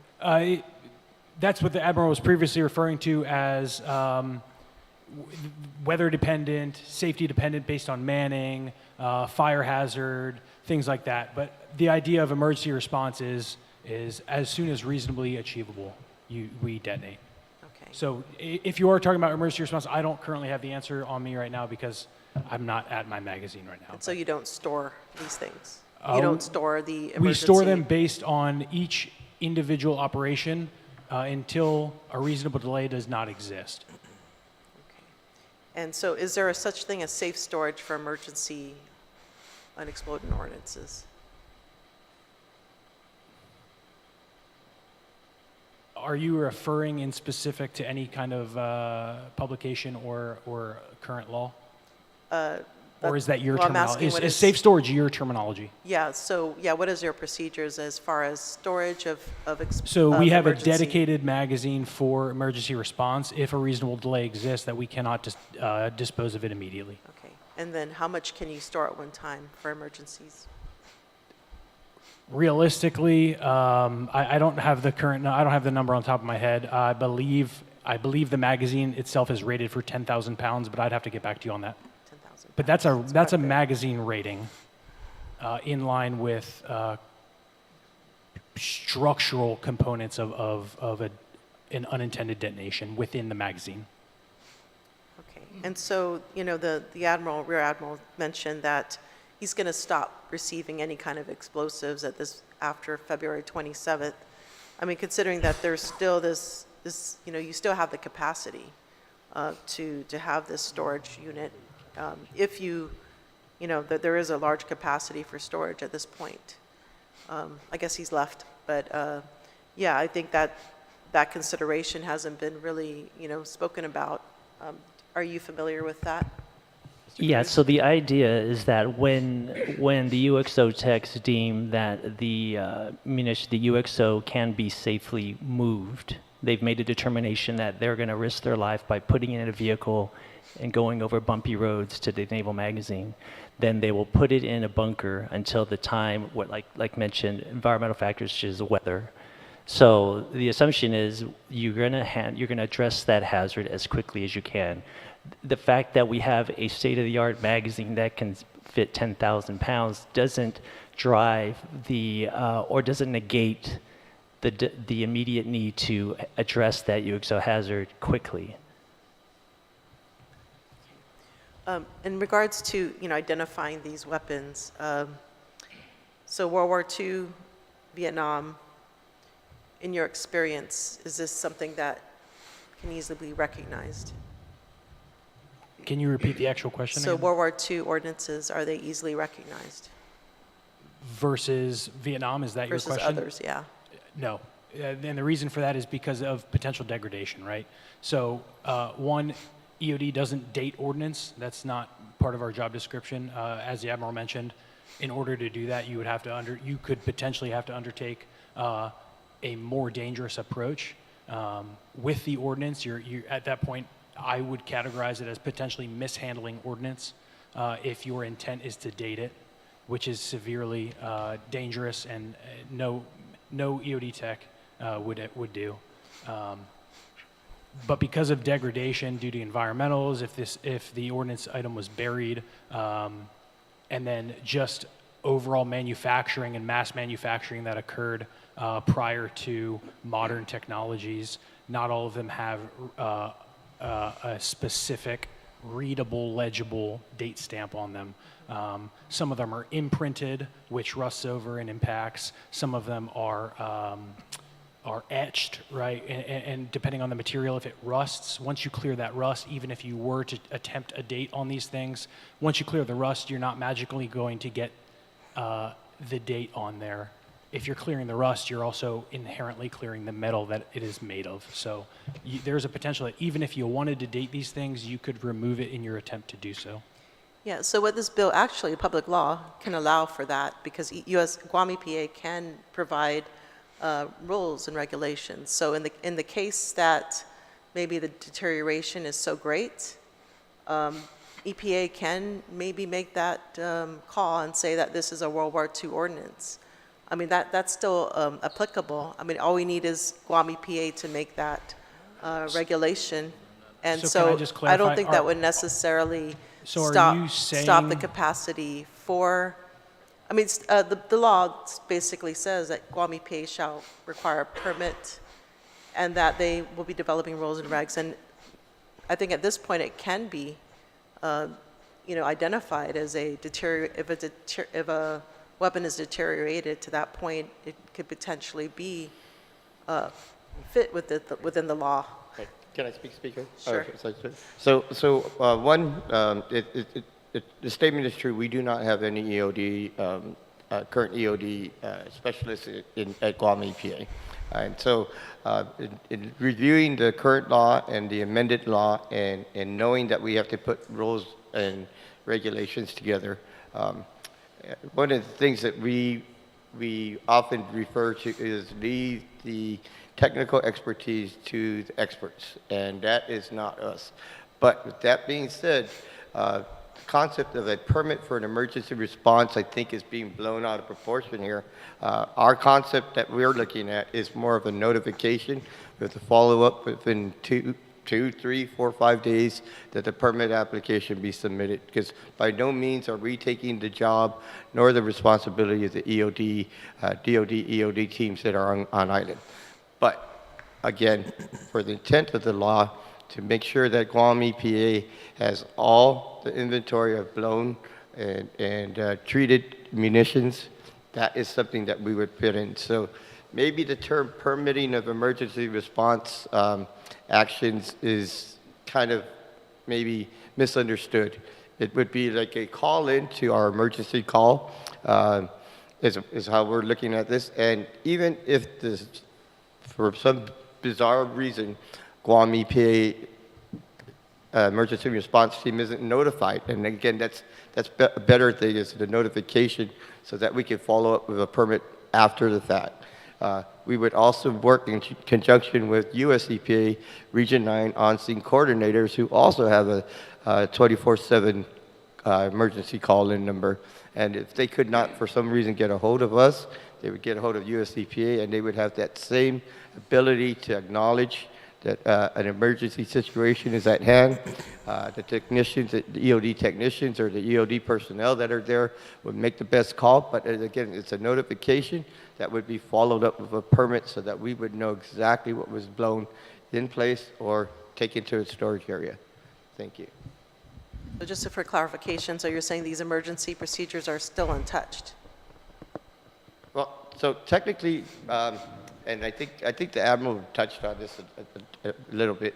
RCRA, federal RCRA regulations does not require permits for emergency situations because, again, much like what the DoD personnel here have stated, it's something that they are the experts are and they take care of it. But to meet the intent of the law and internal discussions in Guam EPA, we just make it a notification to us and a permit can follow. That's kind of what we were kind of looking at for the emergency situation part.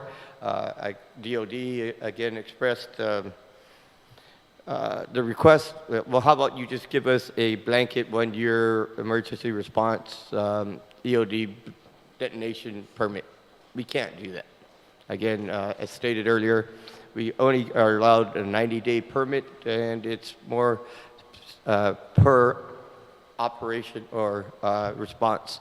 So again, what we're just doing is just trying to meet the intent of the law as the current law, as well as the amended law, is to come to a reasonable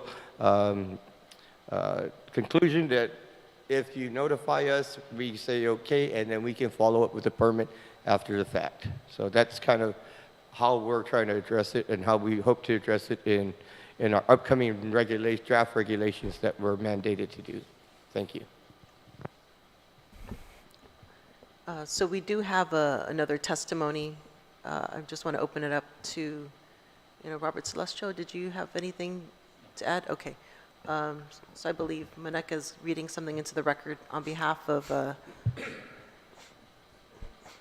Isa Areola. Yes, I'm going to read into the record. Testimony submitted by Isa Areola, Dr. Isa Areola, who is a member of our Commonwealth 670, a community organization in the Northern Marianas Islands who is also dealing with the issue of open detonation by the Department of Defense. And this is their statement. We want to state for the record that we support policies that safeguard the health of our community members in our lands, given the outdated and hazardous conditions that OBOD creates in our islands. The fact that unexploded ordnance still remains and needs to be collected and disposed of properly should remind the military of their wasteful and toxic legacy of contamination that will impact us long into the future. We view the practice of open detonation in this historical context. Rather than finding quick or more convenient fixes to these matters that harm us in the long term, we want to prioritize our people's health.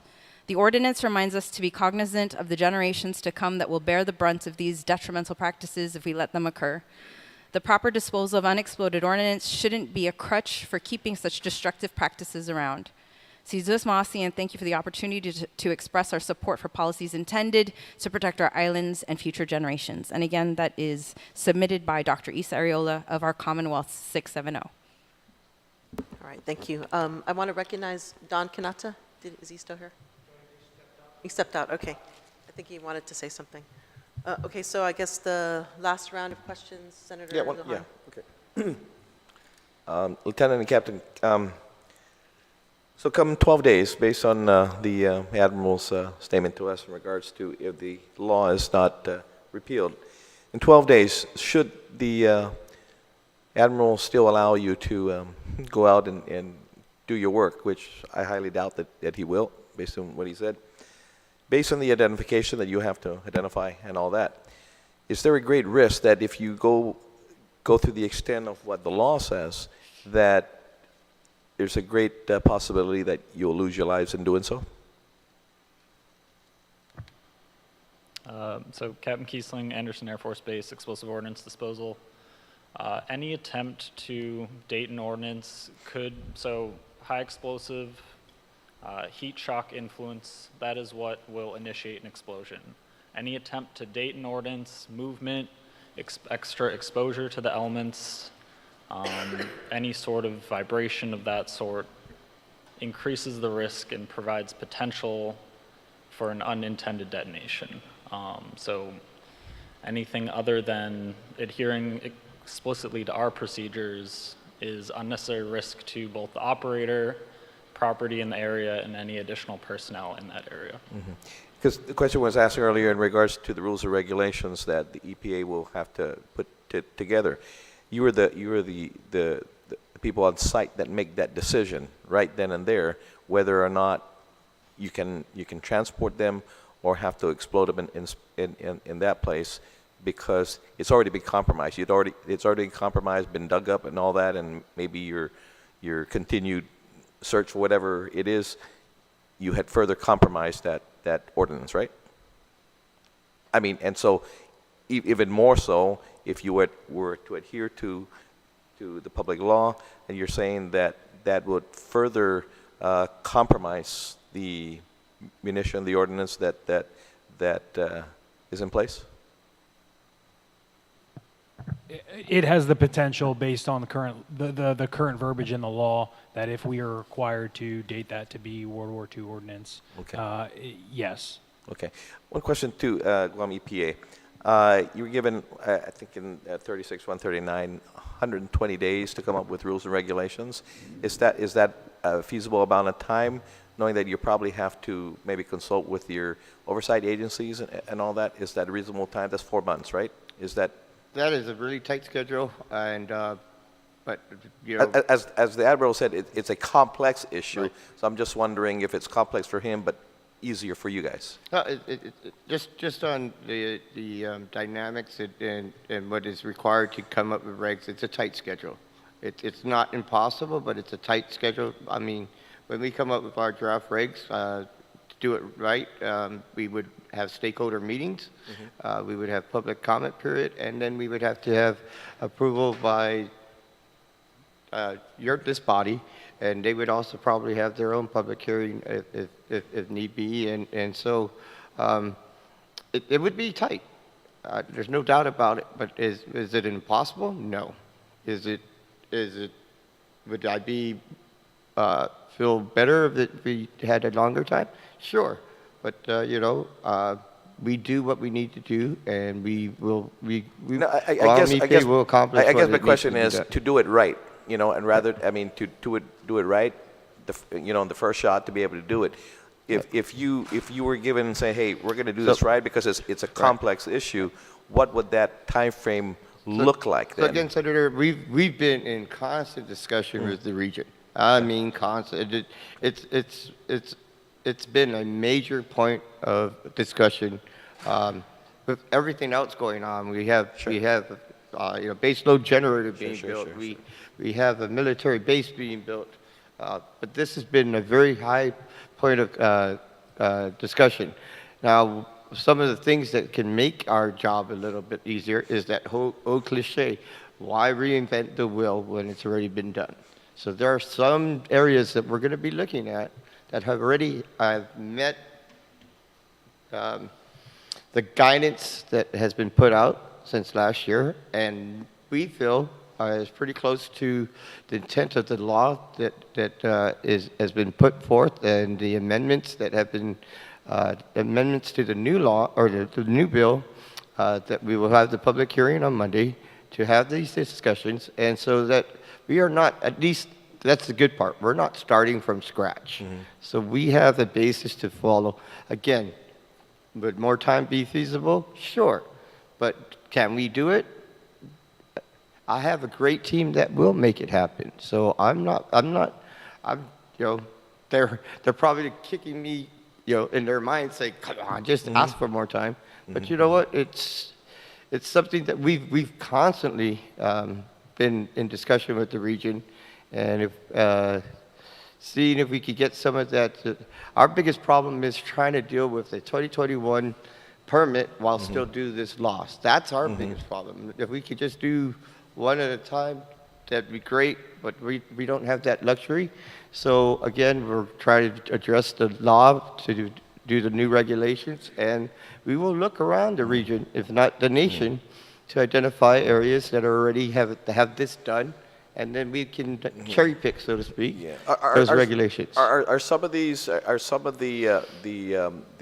rules and regulations that you're looking at again to put in place? Are some of these already covered in federal law?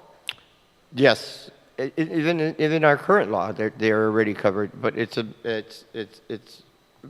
So it's a redundancy on laws then? not in entirety, no. Okay. No, Senator, not in entirety, but there is some redundancy to it. Okay. Yes. Okay. Thank you, Madam Chair. Thank you, Senator Lujan. Senator Kanata. Does USBA support this? Yeah. Region 9, do they support this? So again, in the multiple meetings we've come to an agreement that yes, we need to do this. The initial law would take away would threaten our primacy of hazardous waste. The new verbiage on the amended bill with the elimination of the 1-year permit would take away that potential of us losing primacy. But with that being said, yes, they support. They don't support the politics of the law. They support the regulations of the law, and because we are the primacy agency, they will support and provide technical guidance to us. So that question of US EPA supporting the law, I would not speak for them on that level, Senator. But I will tell you that they are totally in discussions with us about the bill and the existing law. Thank you. Okay, thank you. Just out of curiosity, how long is you guys' course for EOD? Do you guys have 2 different levels of EOD clearance, or? So all explosive ordnance disposal technicians across all the branches go to the same initial training. That's about 9-10 months of constant training throughout, and that's just the initial training to get you basic. In order to become upgraded to become a team member and a team leader to actually respond on these calls requires years of training on top of that. So for example, if you had a call out in public, the team that responds, the team leader on that probably has about a decade of experience in order to be leading that response. Okay. Thank you for that information. Again, does Guam EPA have anyone that is interested in responding to these said materials? I personally won't, but you know, if I would like to say that if this was my bill, I mean, I personally would take the test up on myself.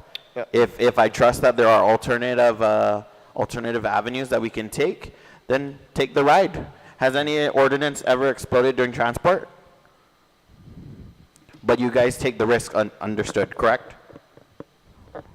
Yeah, there's always an inherent risk when dealing with explosives. That's why it's an emergency response. Yeah. If this was my bill, trust me, I would take the ride before I went and, asked you guys to do so. So, again, thank you guys for your time. Have a great evening. God bless. All right, so thank you, Senator Kanata. So thank you, everyone, for being here at this roundtable. I think what's really important is that we're here to develop a culture of accountability and responsibility. I think we've all agreed that open burning is prohibited. We all agree that that should be prohibited, as well as that it's important that we have transparency of what's going on with these munitions and what's the effect to our community. I think it's also important to acknowledge that there are safer alternatives, not just about alternate technology, but there's other ways, as the Row Admiral was saying, there are initiatives within the Department of Defense to minimize waste, minimize the toxic wastes that are coming to Guam, and looking for an exit plan, basically. So whatever munitions are being brought in or chemicals are being brought in, that it's not going to be, I'm sorry, not chemicals, but materials that are being brought in are not do not have to go to open detonation, and that they can be treated through these safer technologies or safer options. I think it's also important, there's actually one question, if I can also add to this, is as far as compliance schedule. I know the Rear Admiral isn't here, but what is a reasonable amount of time to implement these safer alternatives, whether it's safe transport, safe storage? I'm sure that safe storage, we heard that Anderson Air Force Base doesn't have a storage permit. So is that something that we can look to as far as one of the more immediate, safer options? And as far as alt technology, what is a reasonable amount of time to bring in this alternate technology, Administrator? So we've had those discussions again with the region, and to try to just garner a time frame that it's taken for other communities to implement this type of out technology, as well as to ensure that the storage does not cause an additional safety concern. And in general, we're looking at a year to 3 years because we're not only talking about just determining what alternative technology, which a lot of people think that's Guam EPA's job, and it's not. We're here to approve whatever technology is recommended by the facility, and that is our job, and that's where we will also seek technical guidance and expertise on that. But it's not, and again, I can't speak for DOD or the private sector on the type of funding and how quick they can get funding. So we're just looking at existing scenarios that happened around the region, and it's basically taken anywhere from a year to 3 years to identify the alternative technology that can or should be utilized, get the funding in place, and then to build the facility or the alternative technology in the facility. And so that's kind of where we're at right now. We have not, again, we're trying to jump faster than usual as far as determining compliance schedules because we have such a short window to develop our regulations. But again, we've been, just in other communities, it's taken anywhere from a year to 3 years. So we're not committing to anything until our draft regulations come out. But that's kind of the time frame we're looking at right now, Senator. Thank you for that response. In regards to, there's another question I have. So I know that you were doing, at least requiring the military to do environmental impact studies. What's the status of that?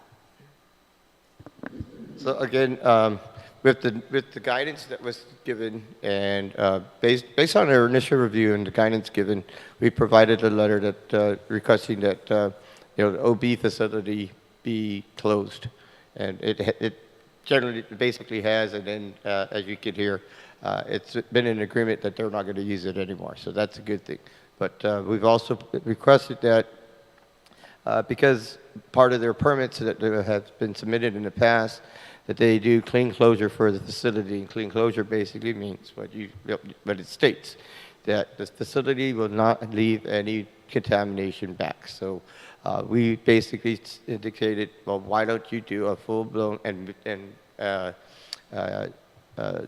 assessment on the facility pre-closure or official. It's closed, but for us to officially close it and say yes, it's a clean closure facility. We are still awaiting statement or a time frame on that from Anderson at this point. Senator. Okay, so you're going through clean closure. Well, Is that the process? Because it seems like you're ending the open burn part of the permit. So does that trigger clean closure or just closure analysis? So clean closure is a term that the facility used, but yes, there's a process in place in the regulations that show what type of assessment and closure or assessment and process needed to meet clean closure. Yes, ma'am. And how soon will we get the status of those environmental impact statements? Is there a timeline that's being followed? We just have to communicate to them what's their status. So again, we put that in our initial letter. We do need to follow up with them to say, get an exact time and date, or not time but date, that they can initiate the clean closure process, and that's where we're at. Again, it's kind of tight. I know everybody wants us to do everything at one time, and the Hazardous team, and this is by no means any excuse for us not doing our job, because we're doing a damn good job as I sit here. But we have 3 people, and we just got a 4th recently, and to have them both do the clean closure, as well as the approval of the permit, as well as the new law and the amended bill and the regulations coming up, that's quite a bit for 4 people to handle. And so I'm not making any excuses for my team, because my team does not need excuses, but just the reality of the work that has been put on them. And this is not to even talk about their current other waste duties, so and tank duties. So it's just us trying to juggle what is most priority at this point. So again, the non-burning and the option to stop that is good. The option that, or the fact that they haven't burnt in 20 years, I don't think us mandating, and technically we should be having them do their sampling now. But if they haven't done any burn in 20 years, then that kind of gives us not the comfort level, but the ability to say, okay, well, these other things, especially like laws and regulations that are being mandated by a time frame of less than 6 months or 3 months, yes, we will have them look at that. We will bring that up to the forefront again. But again, there's other priorities that fit in with the OBOD situation. So again, I'm not asking for pity or understanding, or no, I am asking for understanding. But again, it's not because we're not worthy or the team is not technical enough. It's just we have a lot on our plate, and people say hire, we are trying. So thank you, Senator. All right. Yeah, thank you, Administrator. I just want to pose a question to Attorney Henkin. First of all, thank you for joining us from afar. So yeah, basically, clean closure, is this, my understanding is that there's been reports that there was evaluation of a lot of clean closure sites, and they find that there's still contamination present. And so, I guess to your understanding, what are the options to, make sure that sites, because, we hear it all the time here on Guam, there is mitigation done, but the sites are still contaminated. So, I guess what do we have available to us to ensure that these sites are properly cleaned? Because one of the things with clean closure is there's no post-closure, right? There's no monitoring after that. And so my concern is that the clean closure is not going to capture everything. Well, thank you for that question. Sorry, and also I'll thank give you. Attorney Henkin an opportunity. Thanks. Okay. Well, I appreciate the question and the opportunity to speak with you this evening. Yeah, that's definitely a concern that we need to be vigilant, and Guam EPA and US EPA need to do the necessary oversight. You're absolutely correct. Clean closure is supposed to be clean. And that's why it gets the military off the hook for doing continuing monitoring into the future. The location where the open burn unit is lands that were taken from local families after World War II. And those families would like to eventually get their lands back and have them be clean. So the letter from Region 9 that we will be providing with our written testimony from last October raises the issue that, as the Guam EPA administrator mentioned, the open burning unit needs to be closed, and not only closed, it needs to be closed out. and that requires assurance that the environment is clean. And Guam EPA and the people of Guam should settle for nothing less. So the military is only off the hook when Guam EPA signs off that there has been clean closure. And so you're going to need to make sure that there has been adequate investigation to make sure that there's no further risk from the activities that happened there over the many decades. Thank you. And I know PFAS is an emerging contaminant, so we know that munitions contain that, right? A lot of munitions contain that, and even more so, the new munitions coming out. Is this something that's going to be tested? I'm going to defer to Guam EPA in terms of this is for Guam EPA. So, again, Senator, we will take a thorough evaluation, approve their work plan and their sampling plan that they propose. And yes, we will take those into consideration, as well as I just want to add that the OBOD permitted facility, though they are one permit and they kind of operate separately, they are the proximity of the two facilities are very close. So even though we're looking for clean closure and there's a concern that there's no long-term monitoring, well, that actually can be kind of side built into the current updated monitoring plan that we want to look into with our new permit. So yes, we demand that they provide a SAP and that meets clean closure, and the concern about long-term monitoring. You can actually kind of build something in, again, not purposefully, well, maybe purposefully, but you can actually build it into the long-term or the continuous monitoring that exists for the open detonation facility. So then that could be included into the testing as PFAS and additional monitoring. So it would kind of deviate from what clean closure then is. Yes, there we would could. still be it would be more like a post-closure plan. You could build that into the current monitoring for the open detonation that can be also reviewed as long-term monitoring. It's something that we've done in the past, yes. Okay, well, thank you. I appreciate everybody's comments, and I think there's pretty genuine responses. This is a good discussion, and I hope that we can continue this dialogue to ensure that we are, holding ourselves accountable to ensure that our environment is not, that our environment is safe.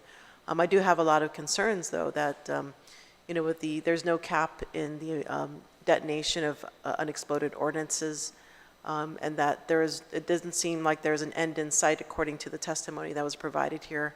I think that, we still need to look for answers to ensure that a community that is peaceful like us is not exposed to, explosive material that was, that has been left behind. And I think it's important that that responsibility is, according to many of the regulations, that is one of the responsibilities of the U.S. military is to clean up the weapons that were left behind. And, we are at the crossroads here in regards to, a lot of the militarization of our islands, where we don't have a say on what comes here. And so we are looking for more accountability, more protections and responsibility for our community. Again, I would like to also announce that we will have a public hearing on Bill 35-37. The public's invited to attend and provide testimony. I know there are some concerns that were raised, and it's my hope that we can come to some sort of resolution, because we all want our people safe here. Being that this is sorry, you're raising your hand, Don. Yes. I want to make something clear, though, with regards to the EPA policy memo.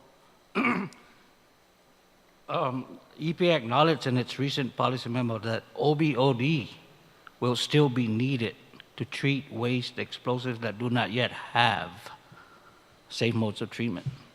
We just have to make that clear, because you're saying that alternative technology is available. It's available. It's not available for everything. Yeah, that point was taken. And so, but my hope is that the technology would catch up at some point where we can, and, you know, what do we do with the legacy items? I mean, that's a huge problem that we have to address, obviously, or the military has to address. And in regards to what's coming in, though, that's the thing where we can really control things, right? Making sure that what's brought in is not going to require open detonation. So that's the direction I hope that, you know, we can take. So I do want to extend my appreciation for everyone here. Again, I know it's late in the evening, but I also want to say that, you know, this community is really concerned, and we, the public overwhelmingly supported the bill to end open burning and open detonation. And I think we need to continually to try harder to make sure that that happens, you know, whether it's through technology or other means, right? I just, again, thank you, everyone. The time is now 8:28. This hearing is now adjourned. Thank you.